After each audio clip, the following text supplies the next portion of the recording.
இப்போலாம் அப்படி இல்லை, பிள்ளையும் தூங்கலாம், தாயும் தூங்கலாம், 8 மணி 9 மணி வரைக்கும் தூங்கலாம். அப்படி ஆயிட்டோம் நம்ம காலம். நாகரிகம்னு பேர். 2 தடவை எந்திரிக்கலைன்னா 3ஆவது தடவை எருமை எந்திரிக்க மாட்டேன், தண்ணியை பிடிச்சி ஊற்ற போறேன்பாங்க. அதோட விடுறதில்ல, சனியனை எந்திரி. இப்படியெல்லாம் வார்த்தைகளை தப்பு தப்பாக சொல்லி கொடுக்கக்கூடாது. அப்படி சொல்லக்கூடாது. பிள்ளைகள் பிஞ்சு மனசுல நல்லதை விதைக்கணுமே தவிர நஞ்சு விதைக்க கூடாது. கண்ணு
நமச்சிவாய நமக.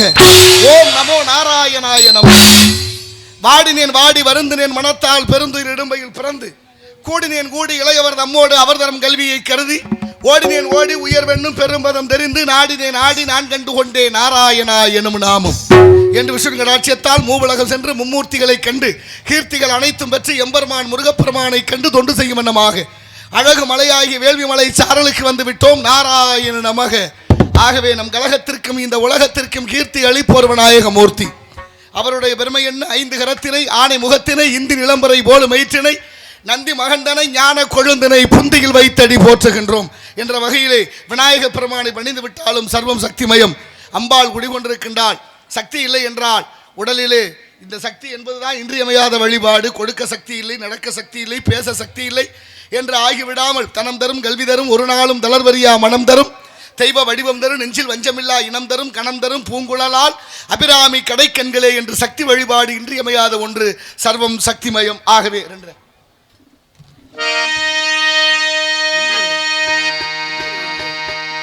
நவக்கிரக நாயகியே கருமாரி நலங்கள் யாவும் தருபவளே அருமாரி. நவக்கிரக நாயகியே கருமாரி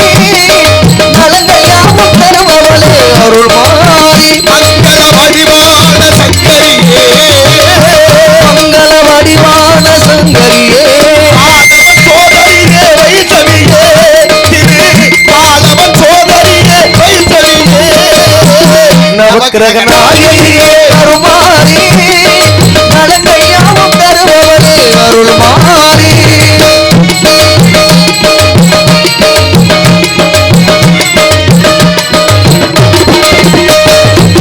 சிக்கலிலே கொடுத்த தாயே அந்த சீர்காழியில் பால் கொடுத்ததும் நீயே தாயே சிக்கலிலே கொடுத்த தாயே அன்று சீர்காழியில் பால் கொடுத்ததும் நீயே துயரை தாங்கும் தஞ்சை முத்துமாரி மக்கள் துயரை காக்கும் தங்கை முத்துமாரி காப்பாற்றும் மீனாட்சியே மதுரை மீனாட்சியே நவக்கிரக நாயகியே அருள்மாரி நலங்கள் யாவும் தருபவளே அருள்மாரி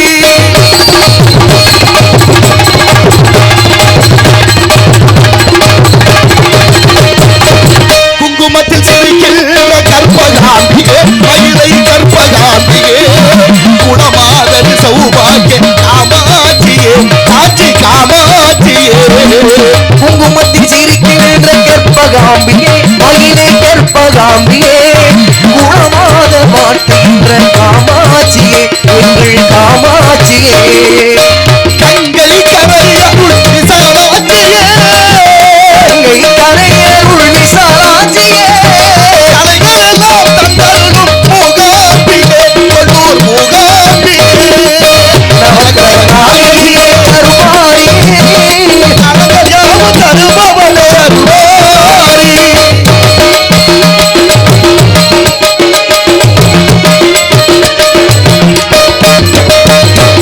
ஞான மழை பொழியும் கலைமகள் நீயே நல்லற செல்வம் தரும் அலைமகள் நீயே ஞான மழை பொழியும் கலைமகளியே நல்லருள் செல்வம் தரும் மலைமகளியே வேதம் புகழ் பாடும் மலைமகள் நீயே வேதம் புகழ் பாடும் மலைமகளியே வெற்றியெல்லாம் தந்தருளும் வேலவன் தாயே நமக்கு வெற்றியெல்லாம் தந்தருளும் வேளவன் தாயே நமக்கு நாயகியே அருள்மாரி நலங்கள் யாவும் அருள்பவரே அருள்மாரி மங்கள வடிவான சங்கரியே மாதவ சோதரியே வைஷ்ணவியே மாதவன் சோதரியே வைசவியே நமக்கு நாயகியே அருள்மாரி நலங்கள் யாவும் தருபவரே அருள்மாரி நன்றி நன்றி நன்றி வித்தகன் அருளால் விற்பதன் அருளால் தேவயாகம் பிரம்ம யாகம் பிதுர் யாகம் சதுர் யாகம் புத்திர காமேஷ்டி யாகம் அஸ்வமேத யாகம் மானுட யாகங்கள் இப்படி பல யாகங்களை செய்துவிட்டால் கிடைக்கும் யோகம் யோகத்துக்கு விரோதியோ செய் போகம் போகத்தை மறந்து யாகத்தை செய்து அந்த யாகத்தாலே யோகத்தை பெற்று யோகத்தாலே உள்ளம் பெறும் கோயில் ஊனுடம்பை ஆலயம் வல்லபிரானார்க்கு வாய் கோபுர வாசல் கள்ளப்புலனைந்தும் காணா மணிவழிக்க தெல்லத்தெல்தார்க்கு சிவனே சிவலிங்கம் என்று திருமூலர் திருமந்திரத்திலே பாடினாலும் உள்ளங்கோயிலும் உடம்பு ஆலயம் மூச்சு காத்தே சிவலிங்கம் என்ற ஆன்மீகம் எவ்வளவு உயர்ந்தது என்று கோயில் இல்லாத ஊரில் குடியிருக்கக்கூடாது கோயில் விளங்கணும் குடும்பம் விளங்கணும் அதுபோல ஆலயம் தொழுவது சாலவும் நன்று ஆலயம் என்றால் என்ன ஆ என்றால் ஆன்மா லயம் என்றால் ஒடுங்குவது இந்த ஆன்மாக்கள் எல்லாம் உய்யக்கூடிய ஒடுங்கக்கூடிய இடம் அந்த ஆலயம் அதனால தான் முன்னோர்கள் ஊருக்கு ஊரு கோயிலை கட்டி குளத்தை வெட்டி வைத்தார்கள் அதுலேயும் நம்ம நாட்டில் 1008 சிவன் கோயில் 108 பெருமாள் கோயில் அத்தனை கோயில்களும் மன்னர்கள் காலத்திலே இடத்தை பொருளையும் பார்க்காமல் மனது விரும்பியபடி எல்லாம் அமைத்திருக்கிறார்கள் திருவாரூரில் தியாகேச பெருமான் வீதி விடங்க பெருமான்னு பேர் வி என்றால் இல்லை தங்கம் என்றால் உளிபடாமலே தானாகவே எழுந்தருளிய மூர்த்தி முசுகுந்த சக்கரவர்த்தியால் வழிபடக்கூடிய தெய்வம் அப்படிப்பட்ட தியாசருக்கிடம் 5 வேலி நிலம் 5 வேலி கோயில் கட்டியிருக்கிற இடம் குளம் வெட்டி இருக்கிறது 5 வேலி நிலம் இடம் குளத்தை ஒரு தடவை சுற்றி கோயிலை ஒரு தடவை சுற்றினா உடற்பயிற்சிக்கு தனியாக நடக்க வேண்டாம் யாராவது அங்கே போய் நடக்கிறோமா ஆன்மீகத்துக்குள்ளே அறிவியலை கண்டார்கள் முன்னோர்கள் அப்படிப்பட்ட இந்த மனம் இந்த உடம்பு சரியாக செம்மையாக இருப்பதுக்குத்தான் ஆன்மீகம் நமக்கு வழிகாட்டியது. ஆன்மீகம் தான் மனிதனுக்கு நல்ல ஒரு சிந்தனையை வளர்த்தது. ஆன்மீகம் தான் மனிதனுக்கு நல்ல புத்தியை கொடுத்தது. ஆன்மீகம் தான் மனிதனை பக்குவப்படுத்தியது. ஆன்மீகத்தோடு சேர்ந்த கல்விதான் மனிதனுக்கு நல்ல ஒழுக்கத்தை கற்றுக் கொடுத்தது என்று வள்ளுவர் பாடுகிறார். கற்றதனால் ஆய பயனன்கொள் வாழறிவன் அற்றார் தோழாரெனின் என்று பாடுகிறார். இறை சிந்தனை இல்லாத எந்த செயலும் வெற்றி அடைந்ததாக வரலாறு இல்லை, இலக்கியம் இல்லை, பண்பாடு இல்லை. அப்படிப்பட்ட உலகத்தில் நம்ம இந்துக்கள் எல்லாம், இந்துக்கள்னா யாரெல்லாம் இந்துக்கள்? சைவ, வைணவ, சாக்தம், கௌமாரம், கானாபத்தியம் என்று சொல்லக்கூடிய 6 சமயம் சேர்ந்து இந்துக்களாக விட்டார்கள். ஆனாலும் பாருங்க, நம்ம ஆளுக சின்ன பிள்ளைகளுக்கு நெத்தியில் விபூதியை பூசி, கழுத்தில் ருத்ராட்சத்தை போட்டு, நெத்தியில் குங்குமத்தை வச்சு அப்படி மங்களகரமாக குழந்தைய வச்சோம்னு வச்சுக்கோங்க, பார்க்குறாள் நம்ம ஆள் கேட்பான், என்ன பிள்ளைய இப்போ சாமியார் ஆக்கிட்டலான்னு கேட்குறேன். சாமியார் ஆக்கிறதுக்கு அந்த வேலை செய்கிறோம். அந்த குழந்தை நெறியோடு இருக்கணும், பக்குவத்தோடு இருக்கணும், நல்ல சிந்தனையோடு வளர்க்கப்பட வேண்டும் என்றால் ஆன்மீகம் நமக்கு இன்றியமையாத ஒன்று. ஆனாலும் எப்படி இருந்தது ஆன்மீகம்? ஊருக்குள்ளே திருவிழான்னா காப்பு கட்டியாச்சுன்னா ஊரோட விரதம் இருந்த காலம். வீட்டுக்கு விருந்தாடிக்கு வர்றவங்கெல்லாம் விருந்தாளியெல்லாம் விரதமாக இருந்த காலம். இன்றைக்கெல்லாம் திருவிழாவெல்லாம் அப்படியா நடக்குது? திருவிழா என்ற வாசகத்தை திருப்பி சொல்லும் பொழுது விழாதிரு, திருவிழா விழாதிரு. மனித வாழ்க்கையிலே ஏற்றத்தாழ்வுகள் இன்றியமையாத ஒன்று, அது வினையின் பயன். ஆனாலும் மக்கள் தெளிவோடு நல்ல சிந்தனையோடு உடலுக்கு ஆரோக்கியத்தோடு இருக்கணும்னா இந்த ஆன்மீகம் என்ற பக்தி நமக்கு தேவைப்பட்டுச்சு. அதனால தான் சொல்லி சொல்லி வளர்த்தாங்க, அந்த பக்கம் போகாத, கோயில் இருக்குது, தப்பாக பேசாத, கடவுள் பார்த்துக்கிட்டு இருக்கிறாரு. ஒரு பயத்தை உண்டு பண்ணாங்க. ஏன் அந்த பயம்தான் பக்தியாக மாறியது. அந்த பக்தி தான் நம்மளை நெறியோடு நடக்க வைத்தது. இப்போ பயமெல்லாம் இல்லை. இப்போ குளிர் விட்டு போச்சு உள்ள இருக்க, அதைத்தானே கேட்குறேன். குளிர் காலம் போயிருச்சு, அதனால நமக்கு குளிர் விட்டு போச்சு. குளிர் காலத்துலையும் பல பேருக்கு குளிர் விட்டு போய் தாண்டுறேன், அது வேற விஷயம்.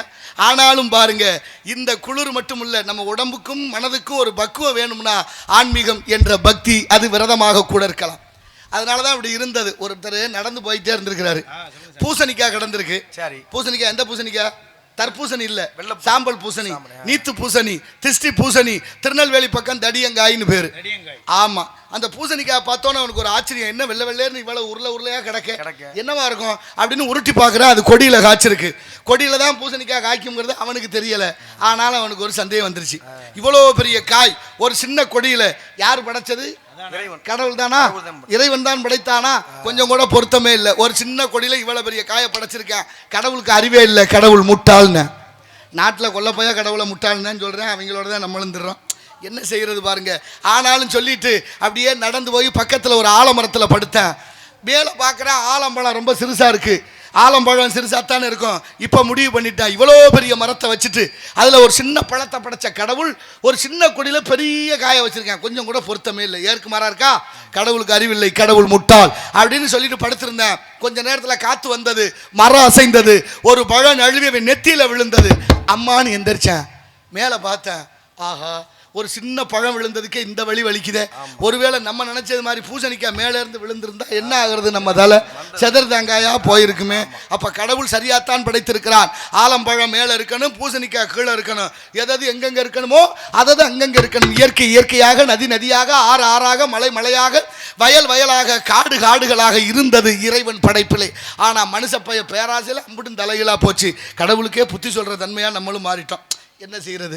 எப்படி இருக்கு பாருங்க நிலவரம். ஆனால் இந்த ஆன்மீகம் அவ்வளவு உயர்ந்தது. 1008 கோயில் சிவன் கோயில், 272 கோயில், தேவாரம் பாடல் பெற்ற தலம், மகத்துவம் வாய்ந்த மதுரை மாநகரம். எவ்வளவு முக்கியமான ஊர் தெரியுமா? பாண்டிய நாடு, பழம்பதி நாடு. பாண்டிய நாட்டு தலங்கள் 14 சிவஸ்தலங்கள் இருக்கு. அதை விட பெருமாள் கோயில்கள், அழகர் கோயிலிருந்து ஆரம்பிச்சா கூடல் அழகர் வரைக்கும் எத்தனை பெருமாள் கோயில்கள். அத்தனை கோயிலும் முன்னோர்கள் நமக்கு கட்டி வைத்து நிறைய தத்துவங்களை சொல்லி வைத்திருக்கிறார்கள். யாராவது அதை பற்றி கவனிக்கிறோமா? கோயிலுக்கு போனால் சாமியாக அறகுறையாக கும்பிட்றோம். எங்கிட்டாவது வேகமாக போயிடணும், அங்கே போய் நிற்கிறது இல்லை, நிற்கக்கூடாத இடத்துலலாம் காத்துக்கிட்டு இருப்போம். அப்படியெல்லாம் இல்லாமல் நாளைய தலைமுறையை பண்பட்டவர்களாக ஆக்குவதற்கு நல்ல இடமும் நல்ல நேரமும், அதை விட ஆலயங்களும் ரொம்ப சிறந்த இடமா. காலமும் நேரமும் ஒரு மனிதனுக்கு ரொம்ப இன்றியமையாத ஒன்று. காலத்தை நேரத்தை யார் மதிக்கலையோ காலம் நேரம் அவர்களை மதிக்காது என்பதற்கு வரலாற்று சான்றுகள் நிறைய உண்டு. ஆகினால இடத்தின் சிறப்பை பார்க்கின்ற பொழுது 4:30 வைங்க பாபா.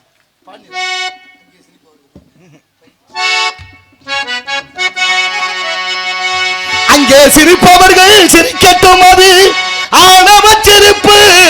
இங்கே நீ சிரிக்கும் புன்சிரிப்போ ஆனந்த சிரிப்பு.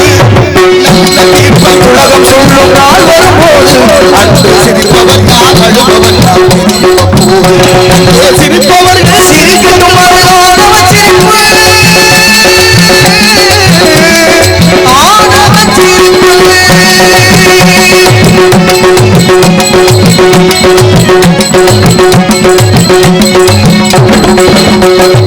வயிறு வலிக்க சிரிப்பவர்கள் மனித ஜாதி, பிறர் வயிறறிய சிரிப்பவர்கள் மிருக ஜாதி. வயிறு வலிக்க சிரிப்பவர்கள் மனித ஜாதி, பிறர் வயிறறிய சிரிப்பவர்கள் மிருக ஜாதி. மனிதன் என்ற போர்வையில் மிருகவாழ் நாட்டிலே, மனிதன் என்ற போர்வையில் மிருகவாழும் நாட்டிலே நீதி என்றும் நேர்மை என்றும் எழுதி வைத்தான் ஏட்டிலே,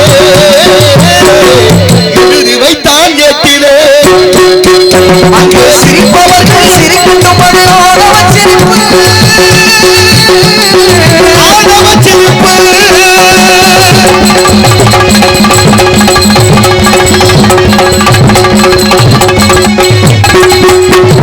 நாதம் போல வளைவதுதான் சட்டமாகுமோ, அதை வளைப்பதற்கு வழக்கறிஞர் பட்டம் வேணுமா? நாடகமாகுமா, அதை வளர்ப்பதற்கு வழக்கறிஞர் பட்டம் வேண்டுமா? கர்மத்தாய் பிள்ளைகள் தாய் தந்தை மறைப்பவோ, கருமத்தாய் பிள்ளைகள் தாய் தந்தை மறைப்பதோ, உண்மை உண்மையாக்கி தலைகுனிய வைப்பதோ.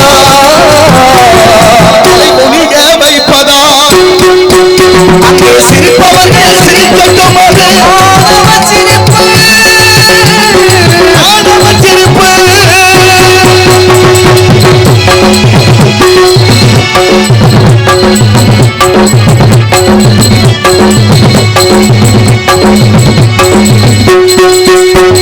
தோட்டம் காக்க போட்ட வேலி பயிரை தின்பதோ, ஆளில்லாமல் பார்த்து நிற்பதோ, தோட்டம் காக்க போட்ட வேலி பயிரை தின்பதோ, கேள்வி கேட்க ஆளில்லாமல் காத்து நிற்பதோ. காணொளியை பார்க்கிறேன், தேவரும் கேட்கிறேன், பூனையல்ல புலிதான் என்று போக போக காட்டுகிறேன், போக போக காட்டுகிறேன்.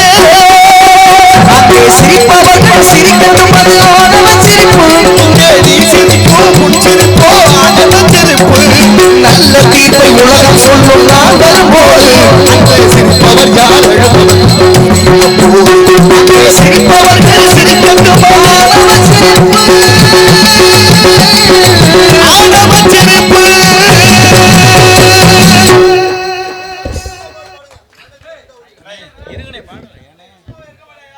சிரித்து வாழ வேண்டும், பிறர் சிரிக்க வாழக்கூடாது.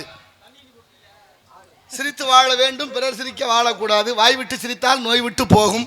சிரிப்புல பலவிதமான சிரிப்பு இருக்கு. எது சிறந்த சிரிப்பு? சில பேர் நக்கலாவே சிரிக்கிறது, சிரிக்கிற மாதிரி சிரிக்கிறது, எகத்தாளத்தோட சிரிக்கிறது, வைத்தறிச்சலோட சிரிக்கிறது. எப்படி எல்லாம் சிரிப்புகள் இருக்கு பாருங்க. மனம் விட்டு சிரிக்கணுமா, வாய் விட்டு சிரித்தால் நோய் விட்டு போகும்னா. ஆனா உலகத்திலே சிறந்த, இருங்க அவருக்கு நான் பதில் சொல்றேன், இருங்க சத்தம் இல்லாம இருங்க. உலகத்திலே சிறந்த சிரிப்பு எது தெரியுமா? இறைவனுடைய சிரிப்பாம். ஆமா, அதான் அப்பர் பாடுகிறார்.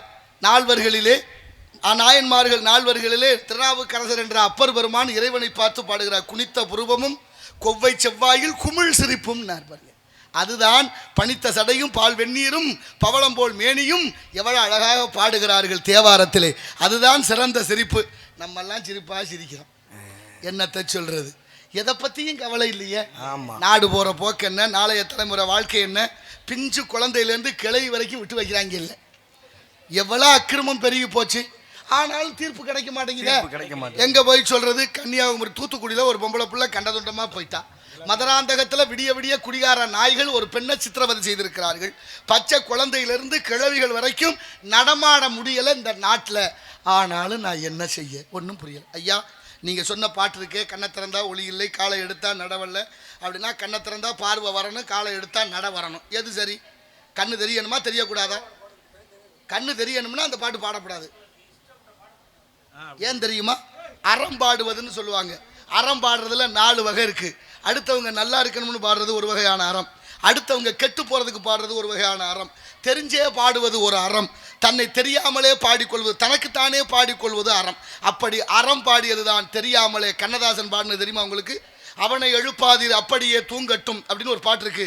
பாடின 8ஆவது நாள் குழந்தை இறந்து போன. படிச்சிருக்கீங்களா நீங்க? தமிழ்நாட்டில் தானே இருக்கிறோம். ஆனாலும் தமிழர்கள் தானே நம்மெல்லாம். எத்தனை இலக்கியங்கள், எத்தனை பண்பாடுகள். அவரே வெறுத்து போனார். நம்ம பேர அண்ணன் மையன் இறந்து போனானோ, தெரியாமலே அறம்பாடி விட்டோனோ என்று நொந்து போனார் கண்ணதாசன். காரணம், தெரியாமல் பாடுவது ஒரு அறம், தெரிஞ்சு பாடுவது ஒரு அறம், தனக்குத்தானே பாடிக்கொள்வது அறம். அப்படிப்பட்ட குளத்தூர் மகாலிங்க எழுதிய பாடல் கண்ணை திறந்தா ஒளி இல்லை, காலை எடுத்தா நடவில்லை என்ற பாட்டு அறம். அதை பாடிய முத்தப்பா செத்து போனார். நான் வாழ்க்கையில் இது வரைக்கும் பாடினதில்லை. புரிஞ்சிருக்கும்னு நினைக்கிறேன். இல்லைன்னா தனியாக ஒரு நாளைக்கு 1 மணி நேரம் உங்களுக்கு விளக்கம் சொல்கிறேன். அதனால் இத்தனை விஷயங்கள் இந்த உலகத்தில் இருக்குது என்பதை என் அறிவில் சிறந்த தமிழர்கள், இந்த உலகத்துக்கே வீரமும் அறிவும் கடன் கொடுத்த தமிழ் சமூகம் எப்படி வாழ வேண்டும். தாய்மார்கள்லாம் ரொம்ப கருணையே வடிவமானவர்கள். ஆமாம். அப்பா பிள்ளைய அடிச்சிட்டாருன்னா தாய் பதறிடுவா. ஆமா, எதுக்கு அடிக்கிறிய, அதை என்ன பெருசா பண்ணிவிட்டா, என்ன உலகத்துல இல்லாத பண்ணிவிட்டா, விடுங்க அவனை அடிக்காம. உடனே இந்த பயல அரவணைச்சிட்டா அவரோட எழுத்து பேசிட்டு போடா, இந்த காசை கொண்டு போ, அந்த கடைக்கு பக்கம் போ, சின்ன மாவட்டுக்கு போ, பெரிய மாவட்டுக்கு போ, எப்படியா போயிட்டு வா. அதுக்காக அந்த மாதிரி எழுத்து பேசாதேன்னு சொன்னா. ஆமா சொன்னா முருகா பத்திலா, முருகன் தான் எனக்கு முன்னால வருவார். அதனால நான் முருகனை முழுமையா நம்புறேன். பழனிவேல் வேலுண்டு வினையில்லை, மயிலுண்டு பயமில்லை. டெல்லி உச்ச நீதிமன்றத்தினுடைய வழக்கறிஞர் மரியாதைக்குரிய ஐயா பழனிவேல் அவர்கள் ரூபாய் 501 வழங்கியிருக்கிறார்கள். ஐயா அவர்களுக்கு நன்றி, உளமார்ந்த வணக்கம் வணக்கம் வணக்கம் வணக்கம். அப்படிப்பட்ட மகத்துவம் வாய்ந்த தாய்மார்கள், கருணைய வடிவமானவர்கள், குழந்தைகளை அரவணைப்பதில். அதனால தான் அம்மாவுக்கு 9 ராத்திரி நவராத்திரி, அப்பாவுக்கு 1 ராத்திரி சிவராத்திரி. சிவராத்திரினா எப்படி சாமி முடியும், சிவராத்திரி கடந்து வந்துட்டோம் நம்மெல்லாம். சிவராத்திரினா எப்படி இருக்கணும், பக்தியா இருக்கணும், சிவபூசை செய்யணும், பஜனை பாடணும், ரொம்ப அமைதியா இருக்கணும். அதானே சரி, அப்படித்தானே இருக்கணும். அப்படிதான் இருக்கணும். குத்தாட்டமெல்லாம் போடக்கூடாது. ஆனாலும் ஒரு கூட்டம் குத்தாட்டம் போடுறானே சிவராத்திரி அன்னைக்கு, என்ன செய்ய, அதை இந்த உலகம் நம்புத. சரி விடுங்க, நம்ம கிணத்துக்கு பெரிய இடத்து பொல்லாப்பு, அரமணை கோழி முட்டை அம்மிகளை உடைக்கும். ஆனா சிவராத்திரி 1 ராத்திரி பட்னியா இருக்கணும். ஆனா நவராத்திரி 9 ராத்திரி தாய் பிள்ளைய பட்னி போடுவாளா? 9 ராத்திரியும் கொண்ட கடலிலிருந்து, பொங்கல்லேருந்து, புளியோதரிலேருந்து என்னென்ன இருக்கோ அத்தனையும் கொடுத்து தாய்மார்கள் குழந்தையை காப்பாற்றும் விதம். ஆனாலும் நம்ம ஆளுங்க பொண்ணு எடுக்கிறதுக்கு ஒரு வழக்கம் இருந்துச்சு அந்த காலத்தில். பொண்ணு வீட்டுக்கு போனால் மாப்பிள்ளை வீட்டுக்காரங்க 5-6 பேர் போவாங்க. 5 பேர் 7 பேர் 9 பேர் 11 பேர்னு. அங்கே பொண்ணு வீட்டில் என்ன பண்ணுவாங்க, பெரிய குத்து விளக்கை நிறுத்தி அதில் எண்ணெய் ஊற்றி திரியை போட்டு வச்சிருப்பாங்க. இப்போ பொண்ணு வீட்டுக்கு மாப்பிள்ளை வீட்டுக்கார போனோன்னே மாப்பிள்ளை வீட்டிலேருந்து பரிச்சை வைக்கப்படும். யார் மாமனா பொண்ணு வர சொல்லுங்க. பொம்பளை பிள்ளை வந்த உடனே குத்து விளக்கை ஏற்றணும். வந்த உடனே தீக்குச்சை உரசி பற்ற வச்சா பிடிக்காது. ஏன்னா ரொம்ப நேரமா திரி எண்ணெயில ஊறிடுச்சு, அதனால பிடிக்காது. என்ன செய்யணும், கொஞ்சம் பழக்கப்படுத்தியிருந்தா, அந்த அனுபவம் அந்த குழந்தைக்கு சொல்லிக் கொடுக்கப்பட்டிருந்தா அந்த திரியை நசுக்கிட்டு பற்ற வைக்கணும். அப்பதானே பிடிக்கும். சரி, நசுக்கிருச்சு, அந்த விரல்ல எண்ணெய் ஒட்டிக்கிறோம்ல, அந்த பொண்ணு என்ன செய்யுதுன்னு பார்ப்பாங்களாம். அந்த புள்ள சுத்து முத்தும் பார்த்துட்டு இப்படி விளக்குல தடவி பிடிச்சி போச்சு, இந்த புள்ள பாத்திரம் மட்டத்தெல்லாம் ஒழுங்கா வச்சுக்க மாட்டா, இந்த பொண்ணு நமக்கு வேண்டான்னு கிளம்பிடுவாங்களாம். சரி, ஒருவேளை விளக்குல தடவாம அந்த எண்ணெயை, கையில இருக்கிற எண்ணெயை இப்படி தலையில தடவிருச்சு, இந்த புள்ள தலையே குளிக்காது, தலை பிசு பிசுன்னு ஆகி போயிடும், வேண்டாம் நமக்கு இந்த பொண்ணுன்னு முடிவு பண்ணுவாங்க. சரி, தலையிலையும் தடவலை, அந்த விரலை அப்படியே சேலை துணியில் இந்த பக்கம் தடவிருச்சு, சுத்தம், அவளும் குளிக்க மாட்டா, குடும்பமும் இருக்க மாட்டா, அவளை இருக்கு பாண்டெல்லாம் இருப்பா, வேண்டான்னு முடிவு பண்ணுவாங்க. சரி, அதுக்கு மேலே அந்த விரலை என்னதான் பண்ணுறது, ஒருவேளை தெரியாமல் இப்படி செவத்தில் தடவிச்சுன்னா வீடும் சுத்தமாக இருக்காது. பாருங்க, கலையரங்க வெள்ளை அடிக்கப்பட்டிருக்கு, புது வீடுன்னா வெள்ளை அடிக்கணும், ரொம்ப மங்களகரமா வச்சிருக்காங்க. அது மாதிரி அப்படி முடிவு. என்னதையா பண்றது, இவ்வளவு பிரச்சனை பண்ணா எப்படி அந்த பொம்பளை பிள்ளை என்ன செய்யும்? சரி, பக்கத்துல நிக்கிறவங்களை கூப்பிட்டு அம்மா துணி எடுத்துட்டு வாங்கன்னு சொன்னிச்சுன்னா அப்போ ஒரு முடிவு பண்ணுவாங்களாம். இந்த பிள்ளை வேலையே பார்க்காது, அடுத்தவங்களுக்கு வேலை சொல்றதுலே குறிக்கோளா இருக்கும் போல இருக்கு, அதனால இது சுத்தப்படாதுன்னு முடிவு பண்ணிடுவாங்க. அப்புறம் வேற என்னதான் செய்ய, வரும்போதே துணி எடுத்துக்கிட்டு வந்து திரியை நசுக்கிட்டு அந்த விரலை துணியில தொடச்சிட்டா பக்குவமான பொண்ணு அப்பா அம்மா சொல்லி கொடுத்துருக்காங்கன்னு அர்த்தம். இன்னைக்கு அப்பா அம்மா எப்படி இருக்காங்க, பிள்ளைய எப்படி இருக்காங்க, அவங்க நிலையில நினைச்சு பார்த்துக்கலாம் எப்படி போகுது காலம். இப்படியெல்லாம் தேர்வு செய்து பெண்ணெடுத்த காலங்கள் போய்விட்டது. எப்படி மாறி இருக்கிறோம் நாம், என்ன காரணம், எதனால இந்த மாற்றம்? தாய்மார்கள் கருணையே வடிவமான. ஒரு அம்மாவுக்கு 2 பிள்ளை இருந்திருக்கு. சரி, ஒரு பொம்பளை பிள்ளை, ஒரு ஆம்பளை பிள்ளை. பொம்பளை பிள்ளைய கல்யாணம் பண்ணி கொடுத்துட்டா 6 மாசம் ஆச்சு. பக்கத்து வீட்டு அம்மா கேட்கறா, ஓ மருமையை எப்படி இருக்காரு, மகன் எப்படி இருக்கா, நல்லா இருக்காளா, ரொம்ப தூரத்தில் கட்டி கொடுத்தியே அப்படின்னு. அந்த அம்மா சொன்னா, என் மருமையை மாதிரி யாருக்கும் வாய்க்காது, சொக்க தங்கம். ஆமா, என் மகளை அப்படி பார்த்துக்குவாரு. அப்படியா, அப்படி என்னதான் செய்யறாரு, என் மகன் என்ன சொல்றாளோ தட்டாம கேட்பாரு, நில்லுன்னா நிப்பாரு, உட்காருனா உட்காருவாரு, உருளுன்னா உருளுவாருன்னார். அவ்வளவு மகத்துவம் வாய்ந்த மாப்பிள்ளை. கொஞ்ச நாள் கழிச்சு மகனுக்கு கல்யாணம் பண்ணி மருமக வந்துட்டான். இப்ப அந்த அம்மா கேக்குது, மருமகன் வந்தாலே என்ன செய்தி மையன் மருமகள்லாம். இப்போ இந்த அம்மா சொல்கிறா, அந்த கொடுமையை ஏன் கேட்குறேன், என்ன சொக்கு பொடி போட்டாலோ தெரியல, இந்த பையன் அவள் பேச்சையே கேட்குறேன், என் பேச்சை கேட்குறதே இல்லை, என்ன கிழவி. மக சொல்லி மருமையும் கேட்டா நல்லா படுது, அவங்க அம்மாவுக்கு வருத்தமா இருக்கும்ல. இப்ப மருமக சொல்லி மகன் கேட்டா தப்பா படுது. உளவியல் ரீதியான சில சிந்தனைகளை நாம் அனுபவிச்சு பார்க்க வேண்டும். அனுபவம் ஒன்றுதான் வாழ்க்கையினுடைய மிகப்பெரிய தத்துவம். ஒன்னு படிச்சு தெரிஞ்சுக்கணும், இன்னொன்னு உணர்ந்து தெரிந்து கொள்ள வேண்டிய விஷயம். அப்படிப்பட்ட மகத்துவமான உணர்ந்தால் அன்றி உணர்த்த முடியாது. கச்சியப்ப சிவாச்சாரியார் பாடுறார், செவ்வான் உருவில் திகழ் வேளவன் ஒவ்வாதன உணர்வித்ததுதான் என்று பாடுகிறார். இந்த பூமியை ரெண்டு விதிக்கு கட்டுப்பட்டது, ஒன்று மன, ஒன்று இயங்கு, இன்னொன்று இயக்கும். படிச்சு தெரிஞ்சுக்கிறது ஒண்ணு, உணர்ந்து தெரிஞ்சுக்கிறது ஒண்ணு. அடிச்சா வலிக்கும்னு தெரியும், வலி என்னன்னு சொல்ல முடியுமா? எல்லாரும் அடி வாங்கினா தான் தெரியும், அடி வாங்கினவங்களுக்கு தான் தெரியும் வலி என்னன்னு. பசிக்குதுன்னு எல்லாருக்கும் தெரியும், பசி என்னன்னு சொல்ல முடியுமா? பசியை உணர்ந்தால் தான் முடியும். அப்படிப்பட்ட பசியை, பசிப்பிணியை போக்குவதற்குத்தான் உணர்ந்தார் வள்ளல் பெருமானார் ராமலிங்கம் பிள்ளை. அப்படிப்பட்ட இந்த இடத்துல வாடிய பயிரை கண்ட போதெல்லாம் வாடினேன் இறைவா என்று வள்ளலார் பிறந்த பூமியிலே எப்படியெல்லாம் வாழ்கிறோம், நாளைய சமுதாயத்திற்கு என்ன சொல்லிக் கொடுத்து கொண்டிருக்கிறோம் என்பதை உணரும் தன்மையிலே நாம் வந்திருக்கிறோம். காலம் மிக கடுமையானது, அதுலயும் காலம் பொன் போன்றதுன்னு. பொண்ணுன்னா என்ன? தங்கம். 1 லட்சம் ரூபாய் தொட்டுருச்சா? கூடிடுச்சா? நமக்கு தெரியல பாருங்க. 1.5 காலம் பொண்ணுன்னா தங்கம் போன்றது. இந்த தங்கம் இல்லைன்னா இன்னொரு தங்கம் வாங்கிட போறோம், பொருந்தாது இல்ல. இப்ப காலம்ங்கிற நேரம் எது போன்றது? உயிர் போன்றது, போனா வராது என்பதை உணர்த்தும் அண்மையிலே இப்படிப்பட்ட இடத்தின் சிறப்பை பார்க்கின்ற பொழுது வைங்க. உலகம் சமநிலை பெற வேண்டும், உயர்வு தாழ்வில்லாத உலகம் சமநிலை பெற வேண்டும், உயர்வு தாழ்வில்லாத நிலை வேண்டும், நிறைவே காணும் மன வேண்டும், நிறைவே காணும் மன வேண்டும், உலகம் சமநிலை பெற வேண்டும், உயர்வு தாழ்வில்லாத நிலை வேண்டும்.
மகளிர் தினம் வந்துச்சு.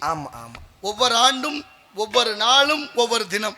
வாழ்க்கையில நமக்கும் ஒவ்வொரு நாளும் ஒவ்வொரு பாடம் தான் இல்லையா? எல்லாருமே நம்ம சாதாரணமா எண்ணி விடக்கூடாது. உயர்ந்தவர்கள் என்று யாரும் இல்லையாம், தாழ்ந்தவர்கள் என்று யாரும் இல்லை. எல்லாருக்கும் ஒரு தகுதி இருக்கு. ஓரறிவு மரஞ்செடி கொடிகளுக்கு, ஈரறிவு புழுப்பூச்சிகளுக்கு, 3 அறிவு நீரில் வாழ்வன, 4 அறிவு பறவைகளுக்கு, 5 அறிவு மிருகங்களுக்கு, மனுஷன்ல பல பேருக்குமா. எல்லாருக்கும் 6 அறிவில்லை என்பது தொல்காப்பியம். கம்பரு எல்லாரும் சொல்லியாச்சு. மாவும் ஆக்களும் ஐயறிவினவை என்பது தொல்காப்பியம். கம்பரே பாடுறாரு, மக்களும் விலங்கும் ஒண்ணுன்னு. அப்படி மகத்துவமாய் இந்த தமிழர்கள் எவ்வளவு உயர்வோடு வாழ்ந்த காலம். இலக்கணத்துல ஒரு வார்த்தை உண்டு. அந்த காலத்துல நம்ம தாம்பரம் இருக்கு பாருங்க, சென்னை தாம்பரம். அங்க கிறித்தவ கல்லூரியில ஒரு பெரிய பேராசிரியர், அங்க படிக்க ஒரு மாணவர் போறாரு. மாணவர் போன உடனே ஒரு கேள்வி கேட்கிறார். முற்றியல் உகரம், குற்றியல் உகரம் அது தெரியுமான்னு கேட்டார். இந்த கேள்விக்கு நீங்க பதில் சொன்னீங்கன்னா இந்த கல்லூரியில உங்களுக்கு படிக்க அனுமதி அப்படின்னு ஒரு நுழைவுத் தேர்வு மாதிரி அது ஒரு பரீட்சை. வாத்தியாரு கேட்கிறார். இப்ப போன மாணவர்கிட்ட என்ன கேட்டாரு? முற்றியல் உகரம், குற்றியல் உகரம் அது தெரியுமான்னாரு. அவரு அது தெரியாதுன்னாரு. படிக்கிறதுக்கு அனுமதி கிடைச்சிருச்சு. என்ன சொல்றீங்க சாமி? எப்படி? எல்லாரும் படிச்சவங்க தான், இங்க படிக்காத யாரும் இல்லை. அவரு அது தெரியுமான்னு கேட்டாரு, அவரு அது தெரியாதுன்னாரு. படிக்கிறதுக்கு அனுமதி கிடைச்சி. தெரியாதுன்னு சொன்ன ஆளுக்கு எதுக்கு பள்ளிக்கூடத்துக்கு வாய்ப்பு? நான் இறங்கி வரவா ஐயா? பப்பனை கூப்பிட்டு எழுப்பவா? என்ன செய்யறது? நீங்க என்னன்னா ரொம்ப நேரம் உட்கார்ந்துருக்க முடியாது, முதுகு தண்டு வலி வந்துடுது. முந்தியெல்லாம் ரொம்ப நேரம் உட்கார்ந்துருந்தோம், உடல்ல ஆரோக்கியம் இருந்துச்சு, உணவு முறை சரியா இருந்துச்சு. உணவு முறை தப்பா போச்சு, உட்கார்ந்துருக்க முடியல. வந்த நேரத்தில் 10 மணிக்கு நாடகம் ஆரம்பிச்சோன்னே உட்காரும்போது சுறுசுறுப்பா எல்லாரும் உட்காடுறோம். ஒரு அரை மணி நேரம் 1 மணி நேரம் சொன்னோன்னா இடுப்பு கடுக்குது, ஒத்த கையை ஊண்டணும். அப்புறம் கொஞ்சம் நேரம் ஆச்சு, இந்த கையை ஊண்டணும்.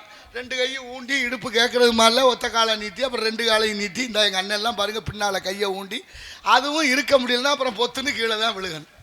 அப்போ உட்கார்ந்துருக்கவே முதுகெலும்பு ரொம்ப முக்கியம்னா நாட்டோட முதுகெலும்பு விவசாயி எவ்வளோ முக்கியம்னு நீங்கள் யோசிங்க. இப்போ முதுகுத்தண்டு ஒழுங்காக இல்லை, ஒரு ஆரோக்கியமாக உட்காந்துருக்க முடியலை. வயசான பெரியவங்க உட்காந்துருக்கா, ஏன்னா அப்போ சாப்பிட்ட சாப்பாடு இல்லையா. ஒரு நாள் தண்ணி பாய்ச்சியானா 1 மாதம் வரைக்கும் வயலுக்கு தாங்குது இல்லை. போன வருஷம் விளைஞ்ச நெல் தானே இந்த வருஷம் சாப்பிட்றோம். 1 மாதம் வேலை பார்த்தா மறு மாதம் சம்பளம், ஒரு நாள் வேலை பார்த்தா மறுநாள் கூலி. எப்போதுக்குமே முன்னால் ஒரு கதை இருக்குது. அதனால தான் எழுகடல் மணலை அளவிடின் அதிகம் எனதிடர் பிறவி அவதாரம் என்று அருணகிரிநாதர் பாடுகிறார். அப்படிப்பட்ட மகத்துவம் வாய்ந்த அந்த கேள்வி என்ன தெரியுமா? முற்றிய லுகரம் குற்றிய லுகரம் அது தெரியுமான்னு கேட்டார். பதில் சொன்னவர் சுவாமி வேதாச்சலம் என்றவர். சுவாமி என்று வேதாச்சலம்ங்கிற பேரை மாற்றி நம்ம தமிழ்நாட்டுக்கு வந்ததுனால மறைமலை அடிகள்னு போற்றி தனித்தமிழ் இயக்கத்தை தோற்றுவித்த அந்த ஐயா தான் பதில் சொன்னார். அது தெரியாதுன்னு. முற்றிய லுகரம்னா அது, தெரியாதுன்னா குற்றிய லுகரம்.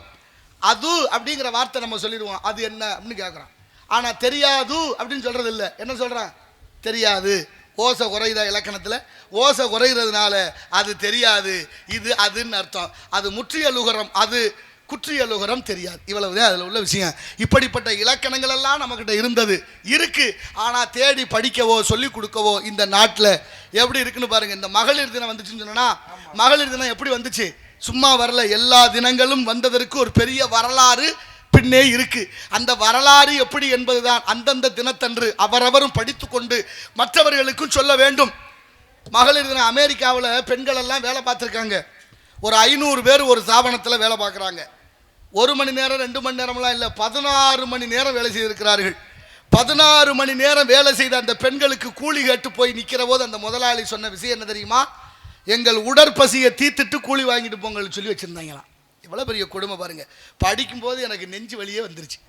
பெண்களை 16 மணி நேரம் வேலை செய்ய சொல்லிவிட்டு கூலி கேட்கும் பொழுது உடற்பசியை தீர்த்து விட்டு கூலி வாங்க சொன்ன பெரிய கொடுமை இருந்திருக்கு.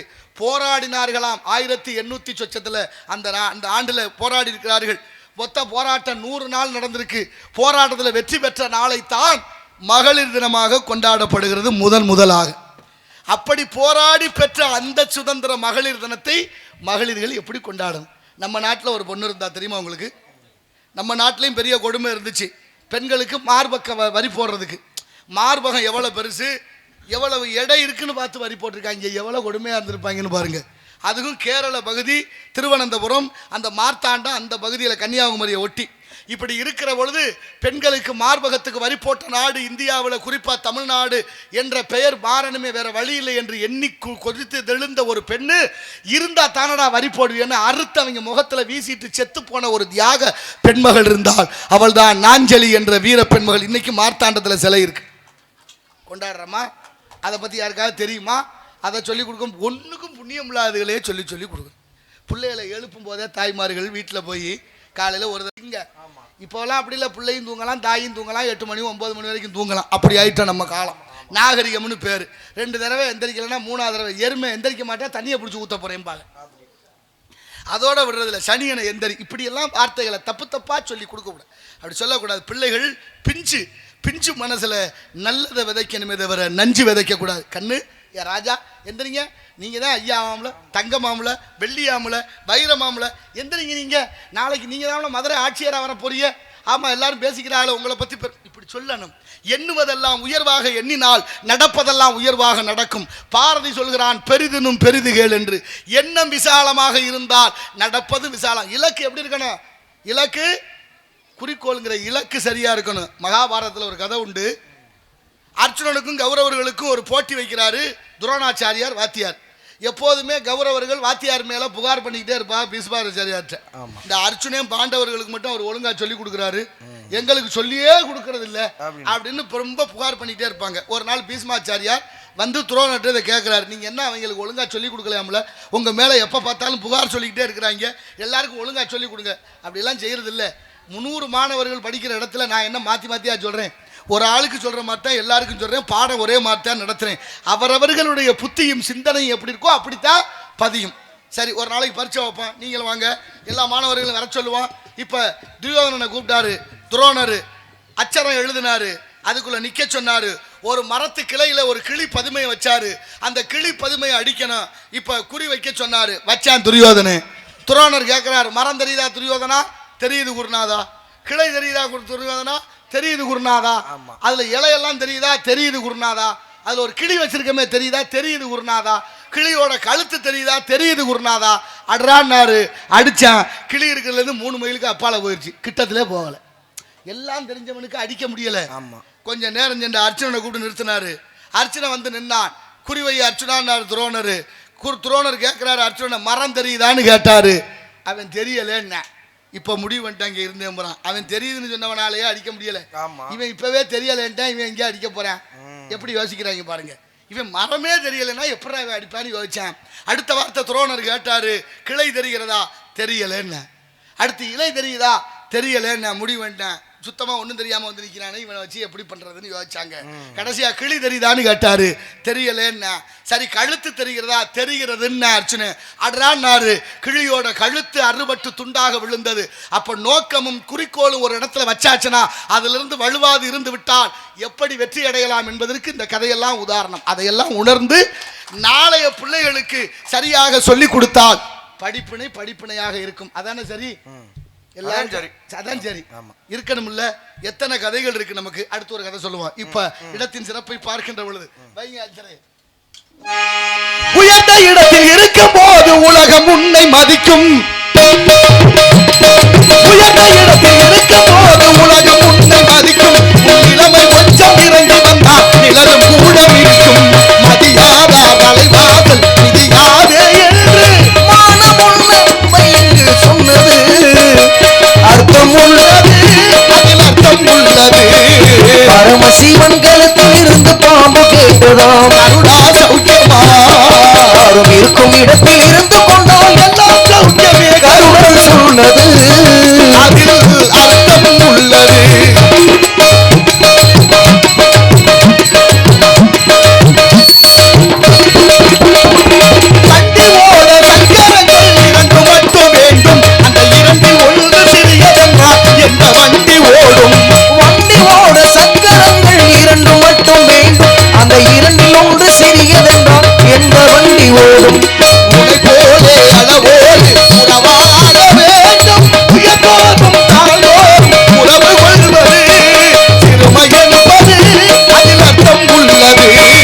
பரமசிவன் களத்தில் இருந்து பாம்பு கேட்டதாம், அருடா சௌக்கியமா யாரும் இருக்கும் இடத்தில் இருந்து கொண்டால் எல்லாம் சௌக்கியமே கருடல் சொன்னது, அதில் அர்த்தம் உள்ளது.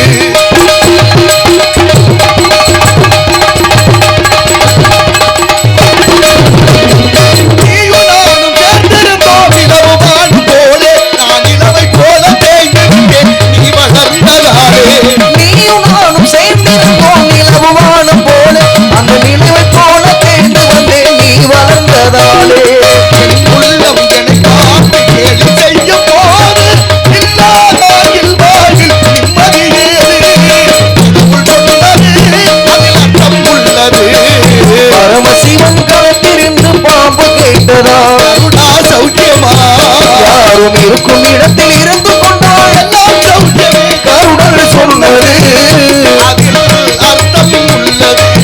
கருடல் சொன்னது, அதில் அர்த்தம் உள்ளது. நெல்லிக்கார பண்டார வீதின்னு ஒரு வீதி சென்னையில, நெல்லிக்கார திருவொற்றியூர்ல. நெல்லிக்கார பண்டார வீதிங்கிற வார்த்தையிலிருந்து பண்டாரத்தை தூக்கிட்டாங்க. வார்த்தையை தூக்குனாலும் பரவாயில்ல, பழனி கோயிலிருந்து பண்டாரத்தை தூக்குனது மாதிரி இப்போ இந்த பண்டாரங்கிற வார்த்தையை தூக்கிட்டு நெல்லிக்கார வீதின்னு வச்சாச்சு. சென்னை திருவொற்றியூரில் வள்ளலார் பெருமான் அங்கே தங்கி இருக்கிறாரு. வள்ளலார் தங்கி இருந்த வீதியில் ஒரு 5-6 வீடு தள்ளி ஒரு சாமியார் உட்கார்ந்துருக்கார். வள்ளலாருக்கு பேர் ராமலிங்கம். இப்போ அங்கே உட்கார்ந்துருந்த சாமியார் பேர் ராமலிங்கம். அவர் பேர் தோப்பா சாமியார்னு கூப்பிடுவாங்க. ஏன் தோப்பா சாமியார்னா, தோடுடைய செவியன் விடையேறி தூவோர் மதிசூடி தூவன் மதிசூடி காடுடைய சுடலை பொடின்னு பாடினாரே ஞான சம்பந்த பெருமான். அவர் பாட்டு மேலே காதல் கொண்டு அந்த ஒரு வார்த்தையை சொல்லிக்கிட்டே இருப்பாரா, எப்போ பார்த்தாலும் தோப்பா தோப்பா தோப்பான்னு சொல்லிகிட்டே இருப்பார். அதனால அவருக்கு தோப்பா ஜாமியார்னு பேர். அவர் திகம்பரர், ஆடையற்றவர், இயற்கையை ஆடையாக அணிந்தவர், நிர்வாணமாக உட்கார்ந்துருக்கார். உட்காந்துக்கிட்டு போற வார ஆளுகள் எல்லாம் பார்த்துக்கிட்டு சொல்லுவாராம், இந்த நாய் போகுது, நரி போகுது, பன்றி போகுது, கழுத போகுது, எருமை இப்படி சொல்லிக்கிட்டே இருந்திருக்கிறார். போற வார ஆளுகளில் ஒரு ஆளு சந்தேகப்பட்டு, யோ நீ என்ன பைத்தியமா, என்ன மனுஷன் போய்கிட்டு இருக்க ஆளுகளை பூரா நாய் நரி சிங்கம் புலின்னு சொல்லிக்கிட்டு இருக்கிற, மாடுங்கிற நாய் நல்லா இருக்கு அப்படின்னு போய் கேட்டிருக்காங்க. அவர் சொன்னார், என் கண்ணுக்கு யாருமே மனுஷனா தெரியலேன்னாராம். யாருமே தெரியலேன்ட்டாரு. இப்போ வள்ளலாற்ற போய் சீடர்கள் சொல்றாங்க, ஐயா அந்த பாதையில் போக வேண்டாம், நம்ம வேற பாதையில் போவோம். ஏன்? அங்கே ஒரு சாமியார் இருக்காரு, எல்லாரையும் திட்டுறாரு. அவர் திட்டினா திட்டிட்டு போறாரு, அவர் வேலையை அவர் பார்க்கட்டும், நம்ம வேலையை நம்ம பார்ப்போம் அப்படின்னு வள்ளலார் அந்த வழியா வந்தார். வள்ளலார் அந்த வழியா வர்றாரு. இப்போ எல்லாரையும் திட்டின அந்த சாமியார் வள்ளலாரை பார்த்து சொன்னார், இதோ மனிதர் வருகிறார்னாராம். இதோ மனிதர் வருகிறார்னு சொல்லிட்டு அவர் செய்த செய்கை என்ன தெரியுமா? நிர்வாணமாக உட்கார்ந்துருக்கமேனு கையை வச்சு அந்த இடத்தை மறைத்து கொண்டாராம். அப்படிப்பட்ட மாண்பு படைத்த மனிதர்களும் மனிதராக வாழ்ந்த மகான் வள்ளல் பெருமானாரை மனிதனாக ஏற்றுக்கிட்டார்னா யாரையும் ஏற்றுக்கிற மாதிரி இல்லை. அதுதான் பிரச்சனை. இருந்தாலும் இறந்தாலும் பேர் சொல்ல வேண்டும், இவர் போல யாரென்று ஊர் சொல்ல வேண்டும். அப்பேற்பட்ட வள்ளலார் அந்த தோபா சாமியார்ட்ட போய் ஒரு 2 நிமிஷம் உட்கார்ந்து பேசுறாரு. 2 நிமிடம் உட்கார்ந்து பேசிய உடனே அந்த நிர்வாண சாமியார் உடனே எழுந்து திருவண்ணாமலை சென்று பக்கத்தில் வேலூர் சென்று சீவ ஒடுக்கமான கதை நாம் எல்லாம் படிக்கிறோம். அப்படிப்பட்ட மகான் மேலே வழக்கு இந்த நாட்டில் கடலூர் நீதிமன்றத்தில் வள்ளலாறு என்ன தப்பு பண்ணாருன்னு இன்ன வரைக்கும் கண்டுபிடிக்க முடியலை. ஆனாலும் வழக்கு தொடுத்து வென்று விட்டார். திருவருட்பா பாடியது தப்புன்னு வழக்கு தொடுத்தவர் ஆறுமுக நாவலர் வெற்றி அடைஞ்சாச்சு, வழக்கு தள்ளுபடி ஆயிருச்சு. ஆனா திருவருட்பாவை இந்த நாட்டில் நிலைக்க செய்தவர் யாருன்னு தெரியுமா? வரலாறு அவர்தான் நாகர்கோயில் பக்கத்தில் உள்ள இடர் இல்லா குடி என்ற இடலா குடியில் பிறந்த செய்குத்தம்பி பாவலர் என்ற இஸ்லாமிய மகான். ஒரு இஸ்லாமியர் அவர் தான் மேடை போட்டு எல்லா ஊர்லையும் பாடினாராம், திருவருட்பா மிக உறுதியானது, உடலுக்கு மட்டுமல்ல உயிருக்கு உத்தரவாதம் உள்ளது, திரு அருட்பாவை பாடுங்கள், அருட்பாவுக்கு மறுப்பாய் எவராலும் பாட முடியாது என்று மேடை போட்டு முழங்கிய செய்குத்தம்பி பாவலர். அவர் என்ன சதாவதானி, சதம்னா 100 விஷயங்களை கிரகிக்கக்கூடிய அவதானிக்கக்கூடிய பெருமையோடு வாழ்ந்த மகான் சதாவதானி செய்குத்தம்பி பாவலருக்கு நம்ம தமிழ்நாட்டில் காஞ்சிபுரத்தில் ஏகாம்பரேஸ்வரர் கோயிலுக்குள்ளே கூட்டிகிட்டு போய் பூரண கும்ப மரியாதை செய்ததாக வரலாறு சொல்லுது. ஆனால் மதிக்கிறோமா நம்ம? சில ஊர்களில் மதிப்பு நிறைய இருக்குது. இங்கே வந்தோடனே பார்த்தேன், அதை மதிக்கணும்ல. இங்கே பாருங்க, ஸ்ரீராம ஜெயம் அப்படின்னு எழுதுகிறோம். மகாத்மா காந்தியை சுட்ட போது ஹே ராம்னு சொல்லி விழுந்தாராம் மகாத்மா காந்தி. ஐயோன்னு சொல்லலை. ராம் என்ற எழுத்து 2 எழுத்து. ராம் அப்படின்னா ராம் யாரோட பேரு? ஸ்ரீராமன், தசரதனுடைய மகன் ராமச்சந்திரமூர்த்தி. அப்படி நினைக்கிறீங்களா? இல்லை, அவருக்கு முன்னாலே 21 தலைக்கு முன்னாலே வந்துருச்சு பரசுராம்னு ஒரு பேர் வந்துருச்சா? அப்போ இவருக்கு முன்னாலே அங்கே பேர் இருக்கு, அவருக்கு முன்னாலே இருக்கு ராம் என்ற வார்த்தை. ராம் என்பது பரம்பொருளுடைய பேர். இப்போ அதுக்கு விளக்கம் சொல்கிறேன். ராங்கிற எழுத்து என்ன செய்யுமா தெரியுமா? அன்றாடம் செய்யக்கூடிய நம்மளை அறிஞ்சு அறியாமல் தெரிஞ்சு தெரியாமல் செய்கிற பாவத்தை எல்லாம் ரா என்ற எழுத்து போக்கடிக்குமா. சரி, போன பாவம் திரும்ப வரக்கூடாது, இம் எழுத்து அதை தடுக்குமா. அதை நமக்கு நன்னூல் சூத்திரம் சொல்லுது. அண்ண நுனினா வருடல் அளவரும் மீக்கி இதழ் ஒரு பம்ம பிறக்கும்னு சொல்லுது. நீங்கள் ராம் ராம் ராம்னு இந்துக்கள் மட்டுமா சொல்கிறாங்க? இஸ்லாமியரும் சொல்கிறாங்க, கிறிஸ்தவரும் சொல்கிறாங்க. அவங்கெல்லாம் சொல்லணும்னு சொல்லலை, அவங்களை அறியாமே சொல்கிறாங்களாம். எப்படி சொல்கிறாங்க? வந்தாராம், இருந்தாராம், கொடுத்தாராம், கேட்டாராம், சென்றாராம், பார்த்தாராம், ராம் வந்துருச்சா? அவங்க சொல்லணும்னா சொல்கிறாங்க, சொல்லிக்கிட்டே இருக்காங்களே. நீங்கள் எம்மதமும் சம்மதம். ஆனால் எல்லா மதமும் ஒத்து போகிற ஒரே ஒரு மதம் இருக்குது தெரியுமா உங்களுக்கு? என்ன மதம்? எல்லா மதமும் ஒத்து போகிற ஒரே மதம் தாமதம். எவ்வளோ தாமதம் ஆனாலும் என்னன்னு கேட்க மாட்டான். ஏப்பா அப்படி தாமதம் வரேன்னு கேட்குறீங்களா? இல்லையே, நமக்கு கடவுள் நிறையா இருக்காரு. இந்துக்களுக்கு அவ்வளோ கடவுள் இருக்கு. இஸ்லாமியர்களுக்கு நபிகள் நாயகம் இறை தூதர் அல்லாஹ் கடவுள். கிறிஸ்தவர்களுக்கு இயேசுநாதர் இறை தூதர், அவங்களுக்கு கடவுள் இருக்காரு. ஆனால் எல்லாருக்கும் கடவுள் வெவ்வேறா இருக்கு. மன்மதன் ஒரே ஆள் தானே இருக்காரு. இஸ்லாமியருக்கு ஒரு மன்மதன், கிறிஸ்தவர்களுக்கு ஒரு மன்மதன், இந்துக்களுக்கு ஒரு மன்மதன் இருக்கா? இல்லை இல்லை, 3 பேருக்கு ஒரே மன்மதன் தானே. அதனால தான் அவனுக்கு பேர் காமனாக இருந்து எல்லாருக்கும் அருள் புரிகிறான். அப்படிப்பட்ட மகத்துவம் வாய்ந்த இந்த உலகத்திலே சமயோசிதம் என்று ஒன்று வேணும். ஒரு பள்ளிக்கூடத்தில் வாத்தியார் பாடம் நடத்துகிறாரு. பாடம் நடத்தும் போது மகாபாரத கதையை அரங்கேற்றம் பண்ணுவோம். ஆண்டு விழா வந்துருச்சு. ஆண்டு விழாவில் குழந்தைகளை நடிக்க வைக்கணும். அந்த கதாபாத்திரத்தில் 2 பயல்களை தேர்வு பண்ணி, தம்பி இங்கே வா, நீ பாஞ்சாலியாக நடிக்கிற, நீ துச்சாதனா நடிக்கிற. பாஞ்சாலி உடம்புல 3 சேலையை சுற்றி வச்சுருப்போம். நீ துச்சாதனா நடிக்கிற, நீ என்ன செய்யணும்? பாஞ்சாலியை சபையில் துகில் உரியணும். துயில் உரியணுமா? துயில்னா தூக்கம், ஆடை. துகில்னா தூக்கம் இல்லையா? துயில்னா தூக்கம், துகில்னா ஆடை. இப்போ அவர் சொல்கிறாரு, ஒரு சேலையை உருவு, 2 சேலையை உருவு, 3வது சேலையை உருவிறாத தம்பி, உருவுறது மாதிரி நடிக்கணும்டா. அதாண்டா கதை. 2 பேருக்கும் ஒத்திகை பார்த்து முடிச்சுட்டு வீட்டுக்கு போங்கப்பா, நாளை காலையில் ஆண்டு விழா, அதில் உங்கள் 2 பேருக்கு இந்த வேஷம் கதாபாத்திரம் என்ன, ஒருத்தன் பாஞ்சாலி ஒருத்தன் துச்சாதனன். இப்போ பாஞ்சாலியாக நடிக்கிற பையன் கொஞ்சம் கனமான பையன், கொஞ்சம் திடமான பையன். இந்த துச்சாதனே கொஞ்சம் வெளிஞ்ச பையன். போகும்போது ஏதோ வாய் தகராறுல சண்டை வந்துருச்சு வீட்டுக்கு போகிற போது. இப்போ துச்சாதனன் நடிக்கிறவனை பாஞ்சாலி பையன் அடிச்சு விட்டேன். அவனால் திருப்பி அடிக்க முடியலை. டே என்னை அடிச்சிட்டீங்கடா, உன்னை சமயம் வரும்போது பார்த்துக்கிறேன்டான்ட்டு போயிட்டேன். இப்போ 2 பேரும் வீட்டுக்கு போயாச்சு. மறுநாள் காலையில் அரங்கேற்ற நாடகம் ஆண்டு விழா. இவர் பாஞ்சாலி, அவர் துச்சாதனே. பாஞ்சாலி சபையில் நிற்கிறா, ஆம்பளை பிள்ளை பொம்பளை வேஷம் போட்டு நிற்கிறாரு. இப்போ துச்சாதனே உண்மையிலேயே ஆம்பளை பிள்ளை, அந்த துயில் உரியணும். இப்போ சேலையை உருவ சொல்லி கொடுத்தாரு வாத்தியார். ஒரு சேலையை உருவு, 2 சேலையை உருவு, 3வது சேலையை உருவிராதரான்னு சொல்லியிருந்தாரு.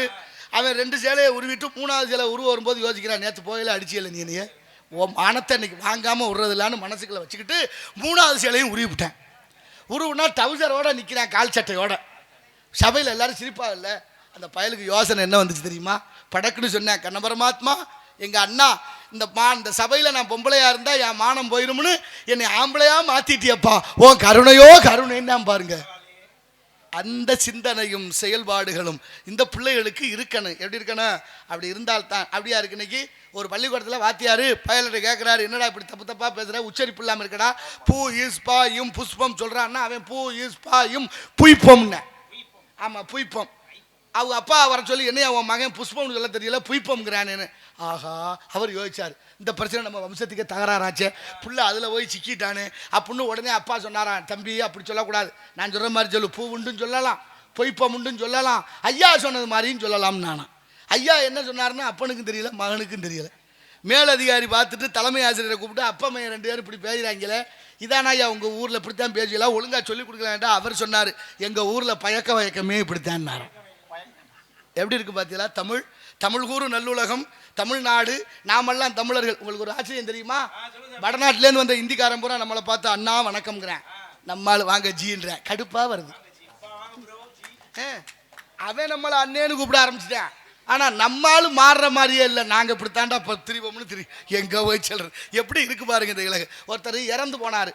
இறந்து போனவர் யமலோகத்துக்கு போயிருக்காரு. யமலோகத்துக்கு போனோன்னு யமதர்மனை பார்த்து திட்டுறேன், எதுக்கே நீ அதுக்குள்ளேயும் கூட்டிகிட்டு வந்தேன், எவ்வளோ வேலை இருக்குது எனக்கு, எவ்வளோ சொத்து பத்து சேர்த்துருப்பேன், அதுக்குள்ளேயும் என் ஆத்மாவை பிடிச்சிட்டு வந்துட்டிய. அவர் சொன்னார், டே விதி முடிஞ்சு வச்சா வந்ததே ஆகணும், இதுக்கு மேலே ஒன்றும் பண்ண முடியாதப்பா, நீ வந்த வேலையை பாரு, இங்கே இருக்கிறதெல்லாம் காட்சிகளை பாருன்னாரு. இப்படியே பார்க்குறேன், கடிகாரமாக மாட்டியிருக்கு. கடிகாரமாக மாட்டியிருக்கு. கேட்குறேன், யமதர்மராஜா யமலோகத்தில் எதுக்கு இவ்வளோ கடிகாரம்னு கேட்டேன். யமதர்மன் சொன்னார், ஒரு இறந்து வர்றவங்களுக்கு இறந்து வரப்போகிறவங்களுக்கெல்லாம் கடிகாரம் ஒன்று வச்சுருப்போம். இப்போ அது எதுக்குன்னு கேட்டீங்கன்னா, யார் யார் எவ்வளவு பொய் சொல்கிறாங்களோ அதுக்கு தகுந்த முதாயா கடிகாரம் ஓடும்னாரு யமதர்மன். இவனுக்கு ஒரு பயம் வந்துருச்சு. ஆஹா, நம்மளுக்கும் ஒரு கடிகாரம் மாட்டியிருப்பாங்களே, நம்ம பொய் சொல்லியிருந்தா அதுக்கு தகுந்த மாதிரி ஓடுமே அப்படின்னு அச்சப்பட்டு கேட்குறேன், எனக்கு கடிகாரம் மாட்டியிருக்கீங்களா? ஆமாம். எந்த கடிகாரம்? இந்த கடிகாரம் தான் உனக்கு மாட்டினது. பார்க்குறேன், கடிகாரம் அளவுக்கு மீறி ஓடுது. இவன் சொல்கிறேன், ஐயா நானுமா பொய் சொன்னேன்? பொய் சொன்னதே தெரியாமலே புழுகுறாங்க பல பேர். ஆனாலும் பாருங்க, அவனுக்கு ரொம்ப ஆச்சரியம். சரி பரவாயில்ல, நம்மளுக்கு இவ்வளோ வேகமாக ஓடுதே, ரொம்ப தான் புழுகி இருப்போம் போல இருக்கு அப்படின்னு நினச்சிக்கிட்டு பக்கத்தில் ஒரு கடிகாரம் ஓடாமல் இருந்திருக்கு. எதுக்கு அந்த கடிகாரம் ஓடாமல் இருக்குன்னு கேட்டானா. அது சொன்னார், அதுதான் அன்னை தெரசாவுடைய கடிகாரம். அயல் நாட்டில் பிறந்த பெண்மணி, அந்த அம்மா பொய் சொல்லாமல் வாழ்ந்துருக்கிறாள். யமதர்மன் சொன்னோன்னு இவன் கேட்குறான், பொய் சொல்லாமையா? அது இந்தியாவிலையா? எப்படி அது பொய் சொல்லாமல் இருக்க விட மாட்டாங்களே, எப்படி அந்த அம்மா இவ்வளோ பிரச்சனையிலையும் பொய் சொல்லாமல் இருந்தா அப்படின்னு கேட்டேன். அதுக்கு அவர் சொன்னார், ஒன்றும் இல்லை, அயல் நாட்டில் பிறந்த பெண்மணி இந்தியாவுக்கு வந்து தொழுநோயால் பாதிக்கப்பட்டவர்களுக்கு ஒரு தொண்டு நிறுவனத்தை ஏற்பாடு செய்து அதுக்கு நிதி திரட்ட எல்லா கோடீஸ்வரன்ட்டையும் போய் கையேந்தினா. கொல்கத்தா வீதியில் பெரிய பணக்காரன்ட்ட போய் கையை நீட்டும் போது அவர் எச்சியை காரி கையில் துப்பிட்டார். கையில் எச்சியை துப்பினோன்னு கோவப்படாமல் முகம் சுளிக்காமல் அந்த அம்மா என்ன பண்ணா தெரியுமா?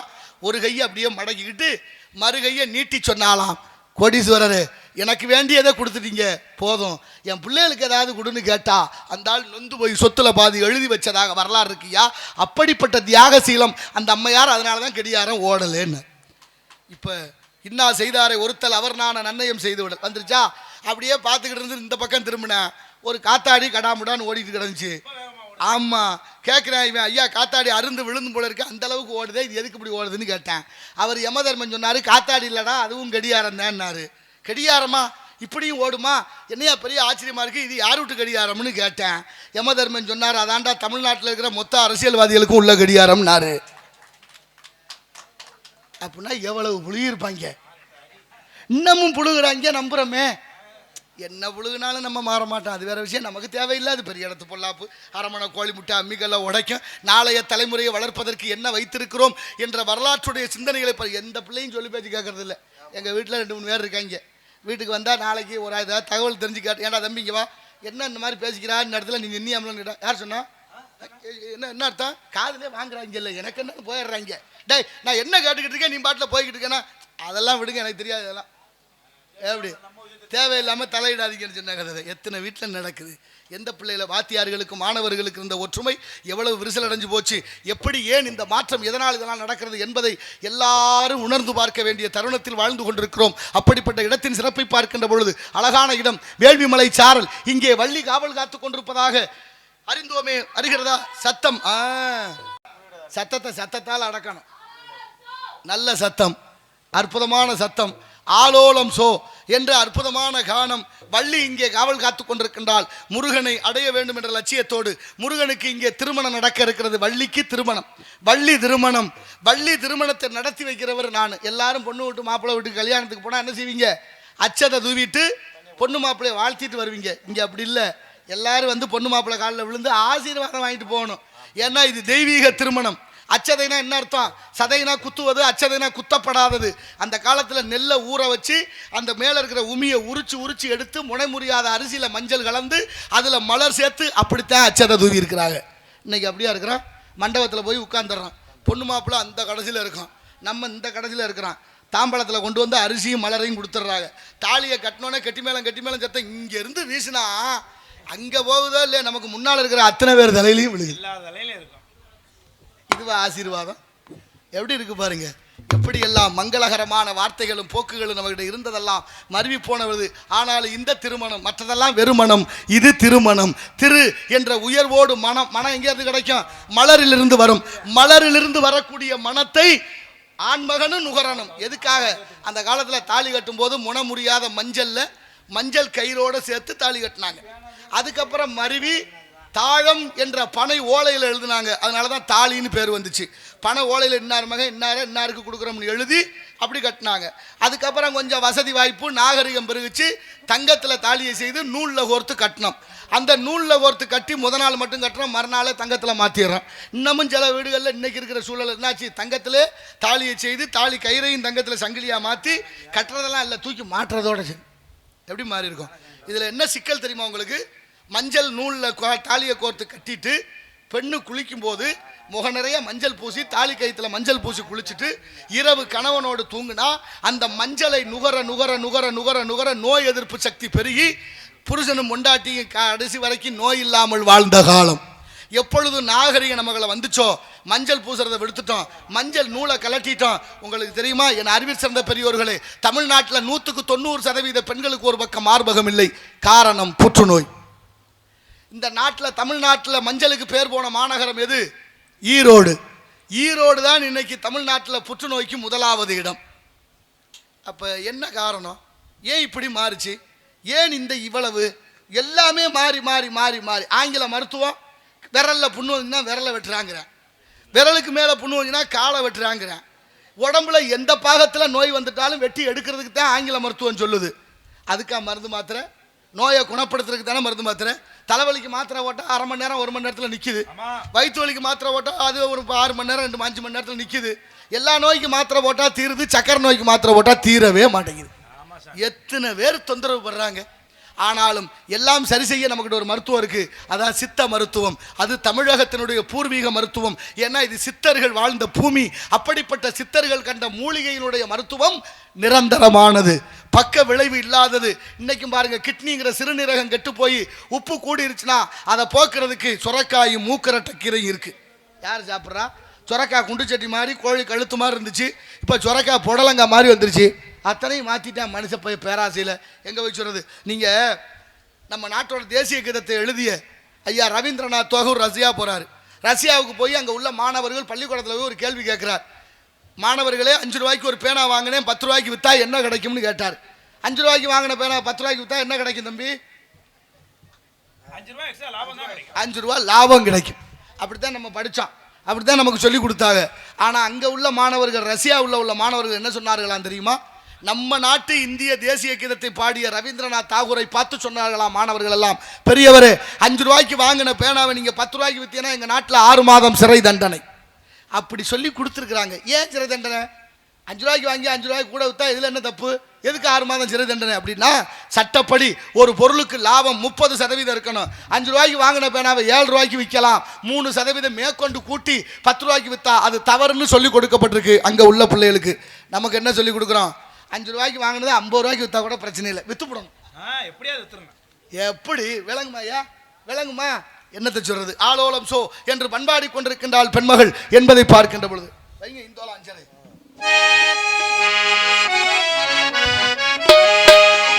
ஆனந்த தேங்காற்று தாளாத்துதே, அலைவாயுதே, மனம் ஏங்குதே, ஆசை காதலிலே ஆனந்தத்தின் காற்று தாளாத்துதே, இதிலே சிலை போலவே இளமகள் மகிழ்ந்திடவே ஆனோலம் எனும் பாட்டு தான் கேட்குது.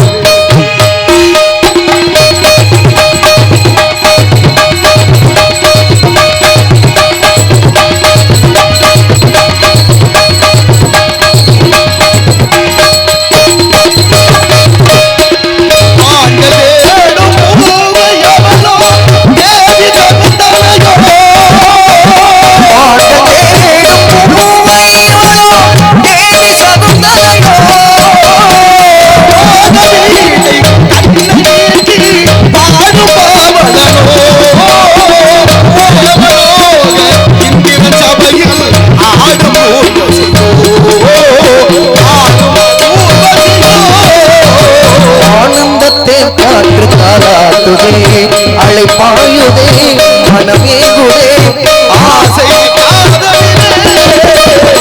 ஆனந்தத்தின் காற்று தாளாத்துதே.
அரிது அரிதுன்னார் தாய்மானவ சுவாமி. வாசற்படி கடந்து வாராத பிச்சைக்கு ஆசைப்பட மாட்டேனார் வாத்தியார்கள். ஒரு பரமார்த்த குருன்னு ஒரு வாத்தியார் இருந்திருக்கிறாரு. ஆமா, அந்த வாத்தியாருக்கு ஒரு 5 மாணவர்கள். சரி, 5 பேரு பேரும் சட்டி சடையன் மட்டி மடையன் ஜகரன்னு பேரு. மட்டி மடையன் சட்டி சடையன் ஜகரன்னு பேரு. 5 பேரும் பரமார்த்த குருவுக்கு சீடர்கள். வாத்தியாரு நடந்தே கூட்டிக்கிட்டு தெரிஞ்சவங்களுக்கு கொஞ்சம் வருத்தம். எல்லாரும் காரு வண்டி எல்லாம் குதிரையில போறாங்க. நம்ம ஐயாவையும் எப்படியாவது குதிரையில ஏத்தனா நல்லா இருக்குமேனு குதிரை வாங்கலான்னு முடிவு பண்ணாங்க உட்காந்து. ஒருத்தன் சொன்னா ஒரு குதிரையை வாங்கிட்டு வந்து யாராவது வச்சிருக்க குதிரையை வாங்கிட்டு வந்து நம்ம குருநாதரை ஏத்தலாம்னு. அதுக்கு ஒருத்தன் சொன்னா இன்னொருத்த வச்சிருக்க குதிரையை வாங்கிட்டு வந்து ஏத்தனோம்னா அது எப்படி இருக்கோ என்னமோ, நம்ம சொல்லு பேச்சு கேட்குமோ கேட்காதோ, அதனால வேணாம்டா குட்டியா குதிரை வாங்கி வளர்த்துக்கோம்னா ஒருத்தன். அதுக்கு அவன் சொன்னா குட்டியில குதிரையை வாங்கிட்டு வந்து வளர்த்து ஒருவேளை சொல்லு பேச்சு கேட்காம போயிட்டா அதனால வேண்டாம்டா. ஒருத்தன் சொன்னா குதிரை முட்டை வாங்கிட்டு வருவோம்டான்னு. ஆமா, குதிரை முட்டை வாங்கிட்டு வந்து அடை வச்சோம்னா அதுல இருந்து குஞ்சு பொறிச்சு குட்டி போட்டுச்சுன்னா நல்லா இருக்கும்டான்னு முடிவு பண்ணி ஒரு வழியா குதிரை முட்டை வாங்கலான்னு கிளம்புனாங்க. குதிரை முட்டை எங்கே கிடைக்கும்? எங்கேயுமே கிடைக்காது. அப்ப ஊரா தேடிட்டு ஒரு ஆத்தங்கரை வழியா போற போது பார்த்தா இந்த ஏற்கனவே சொன்ன பாருங்க பூசணிக்காய், அது நிறைய கிடந்திருக்கு ஒரு தோட்டத்துல. இவங்க முடிவு பண்ணிட்டாங்க, அடே இந்த உலகம் பூரா தேடுனா இங்கே கிடக்கு இவ்வளவு குதிரை முட்டை, நம்ம வார தெரியாதனமா நேரத்தை வீணடிச்சிட்டோமே, சரி இங்கே வாங்கிடுவோம்டான்னு யோசிக்கிட்டு இருக்கும் போது ஒரு ஆள் அந்த பக்கம் வந்தார். வந்தவரை கூப்பிட்டா, அது ஐயா இது என்னன்னு கேட்டிருந்தா அவர் பூஜனிக்கான்னு சொல்லியிருப்பாரு. கேட்கும் போதே கேட்குறாங்க, ஐயா குதிரை முட்டை எவ்வளவு விலைக்கு கொடுப்பீங்களான்னு கேட்டாங்க. அவர் பார்த்தாரு, சரியா சிக்கியிருக்காங்க, எப்படியா இவங்க தலையில ஒன்று கொடுத்துட்டு காசை வாங்கிடுவோம் அப்படின்னு முடிவு பண்ணி எவ்வளோடா வச்சிருக்கேன்னு கேட்டா இருக்கிற காசெல்லாம் தேடி பிடிச்சி எடுத்து கொடுத்துட்டு ஒரு பூசணிக்காய் வாங்கி தலையில வச்சுக்கிட்டு பத்திரமா போய் சேருங்கப்பா, விழுந்துடக்கூடாது, நாளைக்கு திருப்பி தரமாட்டேன், 2 பேர் முன்னால போ 2 பேர் பின்னால போன்னு சொல்லி அனுப்பிட்டார். இப்ப 5 பேருமா நடந்து வந்துகிட்டே இருந்தாங்க. ஒரு காட்டுக்குள்ள வரணும். காட்டுக்குள்ள ஒரு மரத்தோட கிளை கீழே இருக்கு. கீழே இருந்த கிளையில மோதி பூசணிக்காய் பொத்துன்னு புதற்குள்ள விழுந்துருச்சு. ஏற்கனவே அங்க படுத்து கிடந்த முயல் குட்டி வேகமா ஓடிடுச்சு. ஒருத்தன் பார்த்துட்டு சொல்றேன் பாருங்க, டேய் முட்டை விழுந்து உடஞ்சு குட்டி இந்த வேகமா ஓடுது, இதை கொண்ட வளர்த்து நம்ம குருநாதர் ஏற்றி கொள்றதாடா, ஆத்தாடி வேணாம்டா, நமக்கு இனிமே குதிரை முட்டையே வாங்க வேணாம்டா, வேற என்னடா செய்வான், எதுடா மெதுவா போகும் நம்ம குருநாதரை ஏத்துறதுன்னு பார்த்தா அந்த நேரத்துல ஒருத்தர் பொதி ஏற்றிக்கிட்டு கழுதையை ஓட்டிட்டு வந்தாரு. இந்த கழுதை ரொம்ப பதமா இருக்கும் போல இருக்கு, நல்ல கழுதையா இருக்கும் போல இந்த கழுதையை வாங்கிக்கணும்னு ஒரு கழுதையை வாங்கிட்டு வந்து குருநாதரை ஏற்றி ஊரா போய்கிட்டு இருக்காங்க. ஒரு நாள் நடந்து போய்கிட்டு இருக்கும் போது திடீர்னு காத்தடிச்சதுல தலையில கட்டிருந்த தலப்பா அங்கவஸ்திரம் கீழே விழுந்துருச்சு. யாருக்கு? குருநாதருக்கு. ஒரு மைலுக்கு அப்புறம் தான் தலையில கையை வைக்கிறாரு, தலப்பா காணும். 5 பேரும் பின்னால வந்தாங்க, அடே இங்க வாங்க, என் தலையில இந்த தலப்பா விழுந்துச்சு பாத்தியலா, எது இந்த உருண்டையா இருக்குமே அதான்னு கேட்டேன் ஒருத்தன். அட இல்லடா நீளமா இருக்குமே, ஆமா அந்த வெள்ளையா கூட இருக்குமே அதுவான்னு கேட்டேன் ஒருத்தன். ஆமாடா விழுந்துச்சா, ஒருத்தன் சொன்ன ஆமா விழுந்துச்சுன்னு. ஏன்டா எடுக்கல, நீங்க தான் எதையும் ஒன்றும் சொல்லலை அதனால நாங்க எடுக்கலன்னு. நான் சொல்லலைன்னா எடுக்காம விடுறதா, இனிமே எது விழுந்தாலும் எடுத்துட்டு வந்துடணும் சரியா அப்படின்னாரு வாத்தியாரு. சரிங்க ஐயா அப்படின்னு வந்தாங்க. கொஞ்சம் தூரம் போன பார்த்தா ஒருத்தன் தலையில ஒரு மூட்டையோட வந்தேன். வாத்தியார் கேட்கிறாரு, குருநாதர் என்னடா தலையில மூட்டை, நீங்க தான் எது விழுந்தாலும் எடுத்துக்கிட்டு வர சொன்னீங்களே. ஆமா என்ன எடுத்துட்டு வர, வர்ற வழியில கழுத சாணம் போட்டுச்சு, அதை பூரா அள்ளி தலையில வச்சுக்கிட்டு வரேன்னு. தெலங்கு மாடா இவங்களை வச்சுக்கிட்டு நான் இவங்களோட பயிரை வைக்கிறது பெரும்பாடா இருக்கு. டேய் இனிமே எது விழுந்தாலும் எடுக்கப்படாது சரியா, உத்தரவு குருநாதா. சமமா போன கழுத மேட்டில் ஏற ஆரம்பிச்சிச்சு. பிடிக்க முடியாம குருநாதர் கீழே விழுந்துட்டாரு. 5 பேரும் கழுத பின்னாலே போய்கிட்டு இருக்காங்க. குருநாதர் ஐயோ ஐயோன்னு கிடந்து கத்து, டேய் தூக்குங்கடானா எங்கிட்டு தூக்குறது, ஏன்டா தூக்கலை, நீங்க தான் எது விழுந்தாலும் எடுக்கப்படாது நீ இல்லை கிடங்கன்னு போட்டுட்டாங்க. இப்படி இருந்தா எப்படி இப்படித்தான் இன்னைக்கு இருக்கிற பாடங்களும் திட்டங்களும். நமக்கு பாடத்தை வகுத்தவர் மெக்காலே என்ற ஆங்கிலேயன். மெக்காலே என்ற ஆங்கிலேயன் வகுத்த கல்வி திட்டம் தான் இன்னைக்கு மெக்காலே கல்வி திட்டம்னு நம்மகிட்ட இருக்கு. ஆனால் மாணவர்களுக்கு நல்ல விஷயங்களை சொல்லிக் கொடுக்குறோமா? எத்தனை விஷயங்கள் இருக்கு தமிழ்ல இருக்கு பாருங்க. அகர முதல எழுத்தெல்லாம் அகரம்ங்கிற எழுத்தை பாருங்க. முதல்ல தொடங்கும் போது ஒரு சுழி, அது ஆனாவுக்கு தொடக்கம். அடுத்து இடையில ஊனா, அடுத்து மானா, ஆனா ஊனா மானா அகர உகர மகர 3 எழுத்து அதுக்குள்ள இருக்கு. ஆனாவுக்குள்ள 3 எழுத்து இருக்கு. தொடங்கும் போது ஆனா தெளிவா தெரியும், ஊனாவும் நேரா இருக்கும், மானா மட்டும் தலைகீழா இருக்கும். ஏன் மானா தலைகீழா இருக்கு? மானான்னா மண்டக்குருவம் முடிச்ச பூரா தலைகீழா தான் நிற்கிறேன், நேராவே இருக்கிறது இல்லை என்பதை உணர்த்துவதற்காகத்தான் அகர உகர மகர சம்மேளன நாதவிந்து கலை என்று ஓம் என்ற மந்திரத்தை நமக்காக கொடுத்த இந்த தமிழ் மொழி எவ்வளவு உயர்ந்தது பாருங்க. அமெரிக்காக்காரர்கள் தமிழில் பிள்ளைகளுக்கு சொல்லிக் கொடுக்குறாங்களாம். அமெரிக்காவில் இன்றைக்கு ஆய்வு பண்ணி பாருங்க, படித்தவங்க வலைதளங்களை தட்டி பாருங்க. அமெரிக்காவில் குழந்தைகளுக்கு தமிழ் சொல்லிக் கொடுக்கப்படுது. தமிழில் எது சொல்லிக் கொடுக்கப்படுது? 16,000 பாட்டு பாடின அருணகிரிநாதருடைய திருப்புகழின் முதல் பாடல், முத்தை தரு பத்தி திருநகை அத்திக்கிற சத்திச்சரவண முத்திக்கொரு வித்துக்குருவரை என ஓதும் முட்கட்பரமற்குச்சுருதியின் முப்பட்டது வரும் 30 முகத்தமரர் வழிவேற 10 தல ரத்திக்கிறது ஒற்றைக்கிரி மத்தை பொழுதொரு முத்தப்புகள் பத்தற்கிற ரத்திக்கிடவிய பச்சை புயல் மெச்சத்தகு ஒரு மெச்சப்புடன் அச்சத்தருளுவதொரு நாள் தித்திப்பைய ஒத்தப்பறிபுற நித்தப்பத வைத்து பயிரவை திக்கொக்க நடிக்க கழுதொடு கழுதான் திக்கு பரியட்ட பயிரவை தொத்து தொகுதொத்து தொகுதொடு சித்திரப்பது நிக்கத்திக நகரோ கொத்துப்பறை கொத்த கலவிலை முக்குக்கு முக்குக்கு உத்திப்புரை முக்கு புளிய நகரோ கொப்புட்டல நட்புட்டவனரை வெட்டிப்பது இட்டு குலகிரி ஒத்தப்பட வெத்தப்பரவள அமெரிக்காக்காரன் திருப்புகழ் சொல்லி கொடுத்துக்கிட்டு இருக்கேன். என் மனசாட்சி உள்ள தமிழர்கள் சிந்திச்சு பாருங்க. ஏன் சொல்லி கொடுக்குறேன்? ஆயுசு வளருமா, தமிழ் சொல்லி கொடுத்தா ஆயுசு வளரும்னு ஆய்வை பார்த்துவிட்டு பிள்ளைகளுக்கு தமிழ் சொல்லி கொடுக்குறேன். இன்னொரு அதிசயம் சொல்லவா? சீனாவில் நம்ம பக்கத்து நாடு சீனா இருக்குல்ல, சைனா, அங்கே பள்ளிக்கூடம் தமிழில் திறக்கிறாங்க.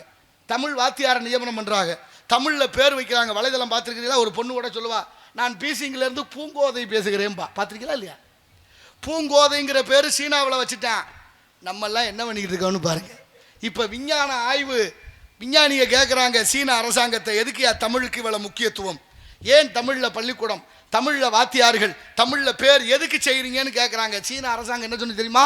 உலகத்திலே செம்மொழியாக்கப்பட்ட மொழி 6: கீப்ரு, லத்தீன், சமஸ்கிருதம், இன்னொரு மொழி, மொத்தம் 6 மொழி இருக்கு. அதுல சீன ஒன்று, தமிழும் ஒன்று, மொத்தம் 6 மொழி. அப்படிப்பட்ட தமிழ் மொழிகளிலே, இந்த உலகத்திலே செம்மொழியாக்கப்பட்ட 6 மொழிகளிலே 4 மொழிகள் உலக வழக்கு அழிந்து ஒளிந்து செத்து சிதைந்து போய்விட்டது, சமஸ்கிருதம் உள்பட. மீதம் இருப்பது 2: ஒன்று சீனம், இன்னொன்று தமிழ்.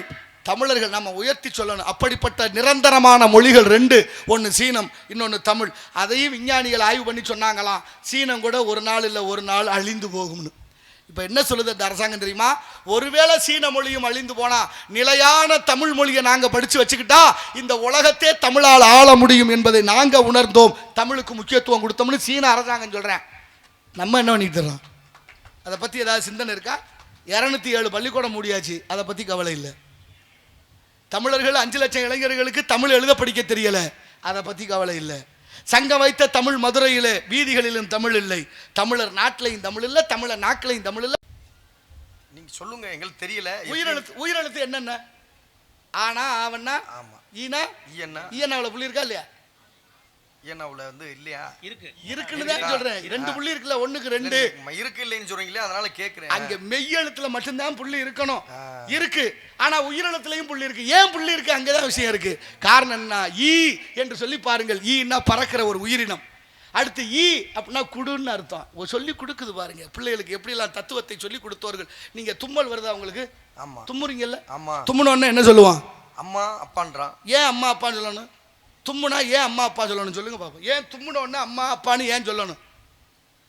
ஏன் சொல்லணும் அம்மான்னு? ஒரு அம்மா நேற்று காரைக்குடி பேருந்து நிலையத்தில் வந்துடலான்னு வந்தேன் மதுரைக்கு வர்றதுக்கு, ஒரு அம்மா ஒரு பையனை போட்டு அடியே தண்டம்னு அடிக்கிறான். ஏம்மா அப்படி போட்டு அடிக்கிறா? பச்சை பிள்ளை, அவன் என்ன தப்பு பண்ணான்னு உனக்கு தெரியாது போயான்ட்டா. தெரியாம தாம்மா கேட்குறேன்னு சொல்லுன்னு. அவள் சொல்கிறா, நான் எவ்வளோ செலவு பண்ணி இவனை படிக்க வைக்கிறேன், இவன் என்னை வந்து மம்மின்னு கூப்பிட்றேன், சரி அம்மானு கூப்பிட்றேன் அப்படிங்கிறான். அம்மானு கூப்பிட்டது அந்த அம்மாவுக்கு தாங்கலை, மம்மின்னு கூப்பிடுறதுன்னு போட்டு அடிக்கிறான். ஆமாம், எல்லா பிள்ளையும் மம்மின்னு கூப்பிடுது, இவன் மட்டும் அம்மானு கூப்பிட்றேன். கூப்பிடலாமா? ஏம்மா மம்மின்னா என்னன்னு தெரியுமான்னு கேட்டேன். அதெல்லாம் எனக்கு தெரியாது, என்னை கூப்பிடணும் மம்மின்னு. ஏன்? மம்மின்னா உடல்ல இருந்து உயிர் போச்சுன்னா உயிரற்ற உடலுக்கு பேர் தான் மம்மி, பதப்படுத்தப்பட்ட பிணம்னு பேரு. அப்படி புணமாவா பேர் வச்சுக்கிறேன்னு வேண்டாம் அம்மா, எனக்கு அதெல்லாம் தெரியாது, என்னே மம்மின்னு தான் கூப்பிடும். அவர் வீட்டுக்காரர் அங்கிட்டு வந்தார். ஐயா அவளோட வாதம் பண்ணாதீங்க, கொஞ்ச நாளாக நல்லா இருந்தவ இப்போ பணமாக தான் திருறான், நட பணமா, அதனால அவன் மம்மினே கூப்பிடட்டும்னாரு அவர். அப்போ மம்மினா பிணம்னு தெரியுது.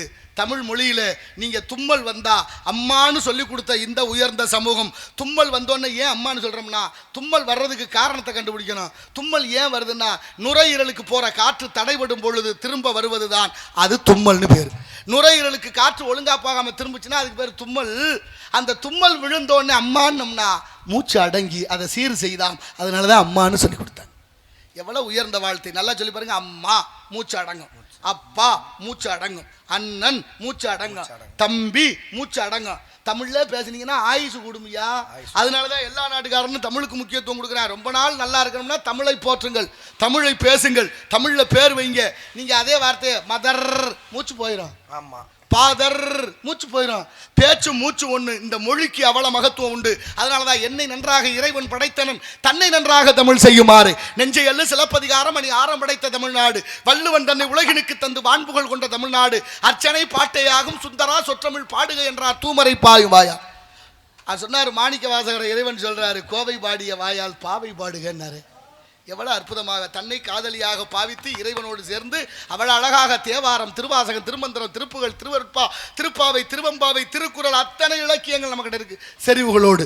ஆனாலும் யாரும் அதை பற்றி சிந்திப்பதும் இல்லை, தேடுவதும் இல்லை. நாளைய தலைமுறைக்கு சொல்லிக் கொடுக்கறது என்னென்னவோ இருக்கு. பாட்டும் பரதமும் பண்புள்ள நாடகமும் நாட்டுக்கு நல்ல பயன் தரும் என்றார்கள் முன்னோர்கள். அதையெல்லாம் உணர்ந்து வாழ வேண்டும். நாட்டோட முதுகெலும்பு விவசாயம், வேளாண்மை கைவிட்ட எல்லா நாடும் பிச்சை எடுக்குது. குஜராத்தில் ஒரு மூடை நெல் 3000 ரூபாய்க்கு விற்கிது. தமிழ்நாட்டில் எவ்வளவுக்கு விற்கிது? யாராவது இந்த பச்சை துண்டு போட்டவங்க அதை பற்றி யோசிக்கிறீங்களா?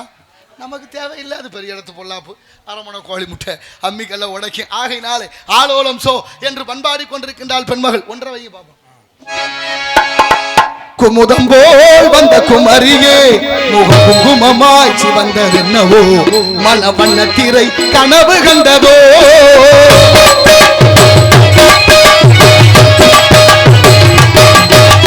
குமுதம் போல் வந்த குமரி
ஆமா 10,000 ரூபாய்க்கு பட்டு சட்டை ஆ.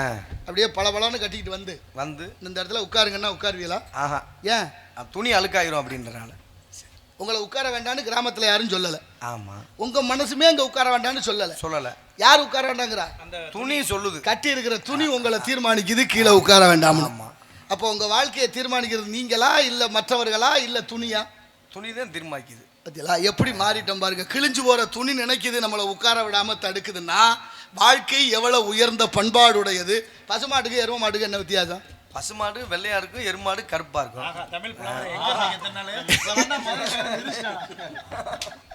இல்ல ஒருவேளை பசுமாடு கூட எல்லா நேரத்திலயும் கூட இருக்கு. இருக்கு. ஆமா அதெல்லாம் உங்களுக்கு தெரியாது. பசுமாட்டுக்கு எரும மாட்டுக்கு என்ன வித்தியாசம்னா அது மாதிரி மனிதர்கள் பல பேர் இருக்காங்க. எரும மாடு கட்டி கிடக்கிற இடம் சுத்தம் இல்லைன்னா அங்கனே படுக்கும். நம்ம சங்கத்துல பாத்துருக்கோமா இல்லையா? இப்ப எரும மாடு அப்படின்னா பசுமாடு அப்படி இல்லை. கட்டி கிடக்கிற இடம் சுத்தம் இல்லைன்னா படுக்காது. பசும்பால் தண்ணியா இருக்கும் ஆனா தாய்ப்பாலுக்கு இணையானது. எரும பால் அடர்த்தியா இருக்கும் அப்படின்னா அழுத்தமா இருக்கும், திக்கா இருக்குன்னு சொல்லுவாங்க. நம்ம கட்டியா இருக்குன்னு. ஆனா அது என்ன ஆகும்? மந்தம் உண்டாகும். எருமை மழை வந்தாலும் விலகாது, புயல் வந்தாலும் விலகாது, எந்த வண்டி வந்தாலும் விலகு. எருமை மந்த பிராணி. நம்மளும் பிள்ளைகளை திட்டும் போது எருமை சொல்லி பேச்சு கேட்க மாட்டியான்னு கேட்குறோம். அப்போ எரும மாட்டு பால் மந்தத்தை உண்டு பண்ணுது. ரொம்ப நேரம் வெயிலில் பசுமாடு நிற்கும், எரும மாடு நிற்காது. என்ன செய்யும்? பக்கத்தில் தண்ணி கிடக்கான்னு பார்க்கும், ஒன்றும் இல்லை, சேரு சகதி சாக்கடைனாலும் விழுந்துடும். புரியுதா? இப்போ எப்படி தரணும்? 10 மாட்டுகளுக்குள்ள விட்டாலும் எரும மாடு கண்ணுக்குட்டியை கண்டுபிடிக்க முடியாது. 1000 மாடுகளுக்குள்ள நின்னாலும் பசுமாடு தன்னுடைய கண்ணுக்குட்டியை கண்டுபிடித்து விடும். பசும்பால் சாப்பிட்றோம்ல, நம்ம எல்லா மாட்டு பாலும் சாப்பிட்றோம். ஆனால் பசுமாடு தான் கோமாதான்னு பேர். பசும்பால் கிடைக்குது. மாட்டு எல்லா இடங்களையும் புல்லு மேயுது. பசுமாடு விஷத்தை கூட தின்றுமா. பூச்சி வட்டை பாம்பு வலி ஏதோ ஒன்று சிக்கிட்டுனா சேர்த்து மென்று தின்றுமா. அப்படி தின்னா அந்த நஞ்சை நீக்கிட்டு நமக்கு பால் கொடுக்குது. நஞ்சை எங்கே வச்சிருக்குமா? கழுத்தில் வச்சிருக்குமா. பசுமாடு சாப்பிட்ற நஞ்சுகளை எல்லாம் நம்ம வளர்த்தவர்களுக்கு கொடுக்கக்கூடாதுங்கிறதுக்காக நஞ்சை தேக்கி வைத்திருக்குமா. அதனால ஒரு நாள் சிவங்க பெருமாள் கோயிலுக்கு போனால் அகத்திக்கு கொடுக்குற பழக்கம் அதனால வந்தது. எவ்வளோ தத்துவங்களை நமக்காக சொல்லியிருக்கிறார்கள். அகத்திக்கீரை நஞ்சை போக்குது. அதனால தான் அகம் கூட்டல் தீ அப்படின்னு பேர் வந்திருக்கு. அகத்தி அகத்தில் உள்ள தீயை போக்கக்கூடிய கீரை. அந்த பசுமாட்டோட நஞ்சை போக்குறது அகத்திக்கீரைக்கு மகத்துவம் இருக்கு. அப்படி ஒரு விவசாயி என்ன பண்ணாரு? வயலுக்கு வேலைக்கு போறாரு. சரி. மன்னர் வேட்டைக்கு போலான்னு கிளம்பினார். வேட்டைக்கு போனா மழை வந்தாலும் வருமே அப்படின்னா வான சாஸ்திரம் படிச்சது யாரு? மந்திரி ஒருத்தர் இருப்பாரா? மந்திரிக்கு அழகு வரும் பொருள் உரைத்தல். நாளைக்கு என்ன நடக்கும்னு சொல்ற வந்து அந்த காலத்து மந்திரிகள். இன்னைக்கெல்லாம் அப்படி இல்லை. ஆனாலும் மந்திரியை கூப்பிட்டாரு. மழை வருமா பார்த்து சொல்லுன்னாரு. ஏதாவது சொல்லணுமா? சொல்லுங்க. இல்ல இல்ல ஒண்ணும் இல்ல. இப்ப மந்திரியை கூப்பிட்டு கேட்டாரு, மழை வருமானு கேட்டாரு.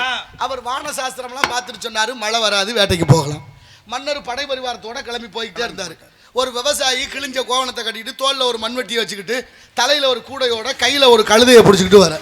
கழுதையை பிடிச்சிக்கிட்டு வந்த விவசாயி மன்னரை பார்த்து சொன்னாரு, மன்னா இன்னைக்கு போகாதீங்க, மழை வரப்போகுது, மேகம் கருக்குது, நீங்க போகாதீங்க, மழை வரும்னாரு. மன்னர் கேட்பாரா? மந்திரி சொல்லிட்டேன். மந்திரி சொன்னா நம்புறோம்ல. அது மாதிரி மன்னர் சொன்னாரு, நீ போயா மந்திரி சொல்லிட்டேன் மழை வராதுன்னு போனார்.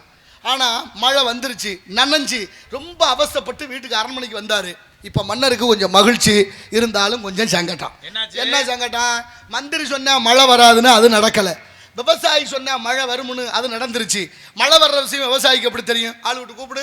அவரை கூப்பிட்டோன்னே கேட்டா அவர் சொன்னாரு, என்னங்க எங்களுக்கு தெரியும், நிலம் கிடந்தா உழுதும், விளைஞ்சா அறுத்தம், வெந்தயத்தினுட்டு விதி வந்த இடத்துல செத்தம், எங்க தலையில ஏறிட்டாங்க, ஒன்றும் சொல்ல முடியல. ஆனா என் வீட்டு கழுதைக்கு தெரியுமுங்க மழை வர்ற விஷயம்னாரு. கழுதைக்கு மழை வர்ற விஷயம் தெரியுமா? எப்படி?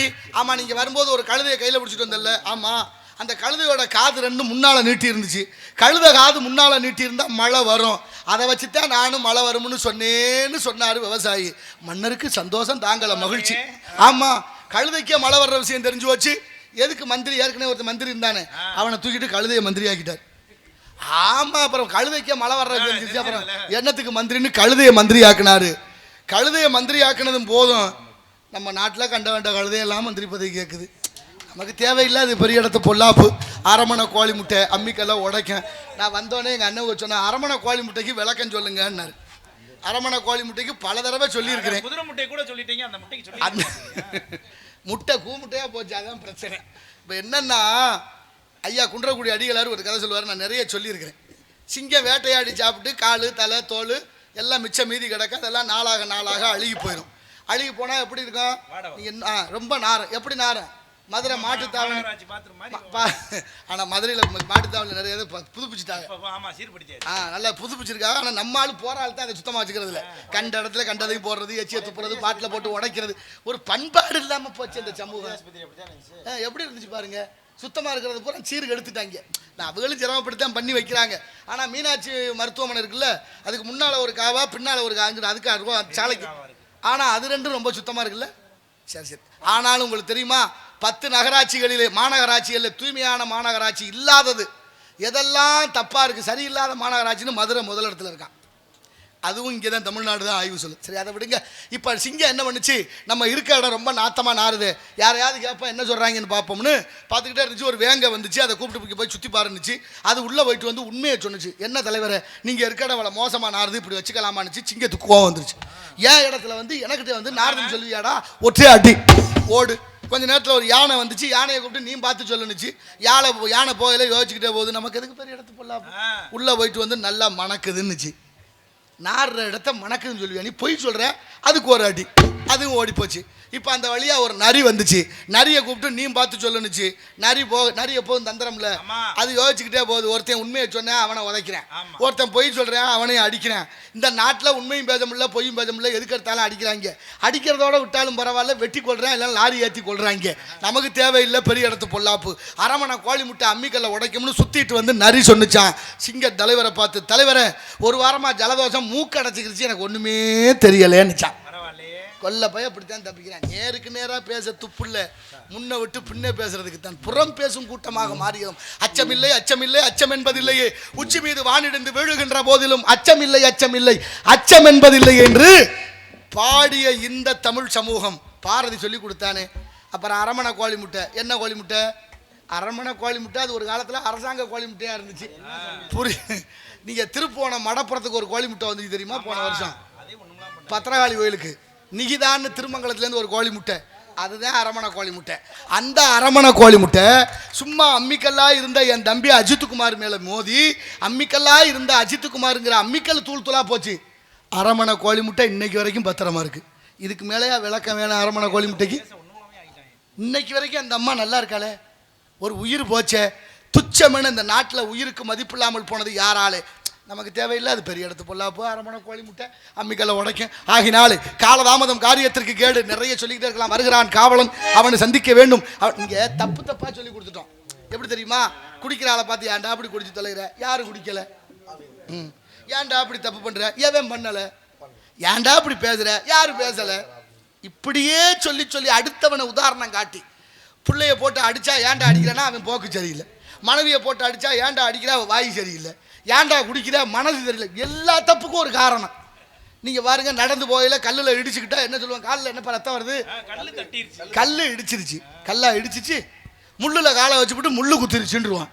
அதை விட பெரிய கொடுமை என்ன தெரியுமா, காது கேட்காதவர்களுக்கு காது கேட்கும் கருவி காதுல மாட்டியிருப்பாங்க. என்னையா காதுல செவிட்டு மிஷினு செவிடா, அவன் செவிடா.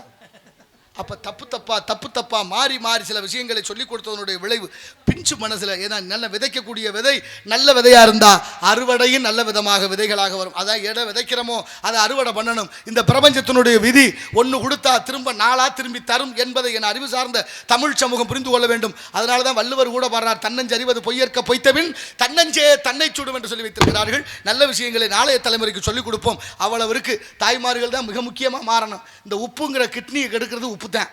உப்பு நல்லதா கெட்டதானா, நல்லது இருக்கு கெட்டது இருக்கு. உப்பில்லா பண்டம் குப்பையிலே, உப்பிட்டவரை உள்ளளவு நிலை. உப்புல என்ன கலந்திருக்கேன், அயோடின் என்ற நச்சு வேதிப்பொருள் கலந்திருக்கிறார்கள். அதுதான் தைராய்டு நோய், கர்ப்பப்பை புற்றுநோய். அயோடின் கலக்காத கல் உப்பை வாங்கி நுணுக்கி வச்சுக்கோங்க தாய்மார்களே. உப்பு குறைஞ்சிக்கிட்டே இருந்தா உடலை பாதுகாக்கும். அதுக்கு நல்ல மருத்துவங்கள் இருக்கு. ஆகினாலே வருகிறான் காவலன், அவனை சந்திப்போம். சுந்தரம் நிறைந்ததும் பொன் சிறந்த மங்கை இவள் எந்த உலகில் ஏன் வந்தாள். சுந்தரம் நிறைந்ததும் பொன் சிறந்த மங்கை இவள் இந்த உலகில் வந்தாள். அந்தரமே குந்தேவர் குந்தமி முழங்க வரும், அந்தரமே குந்தேவர் குந்தமி முழங்க வரும். இத்திரபல கொண்டங்கள் கந்தசாமி தேசகுண்ட சிறந்த மங்கை இவள் எந்த உலகில் ஏன் வந்தாள்.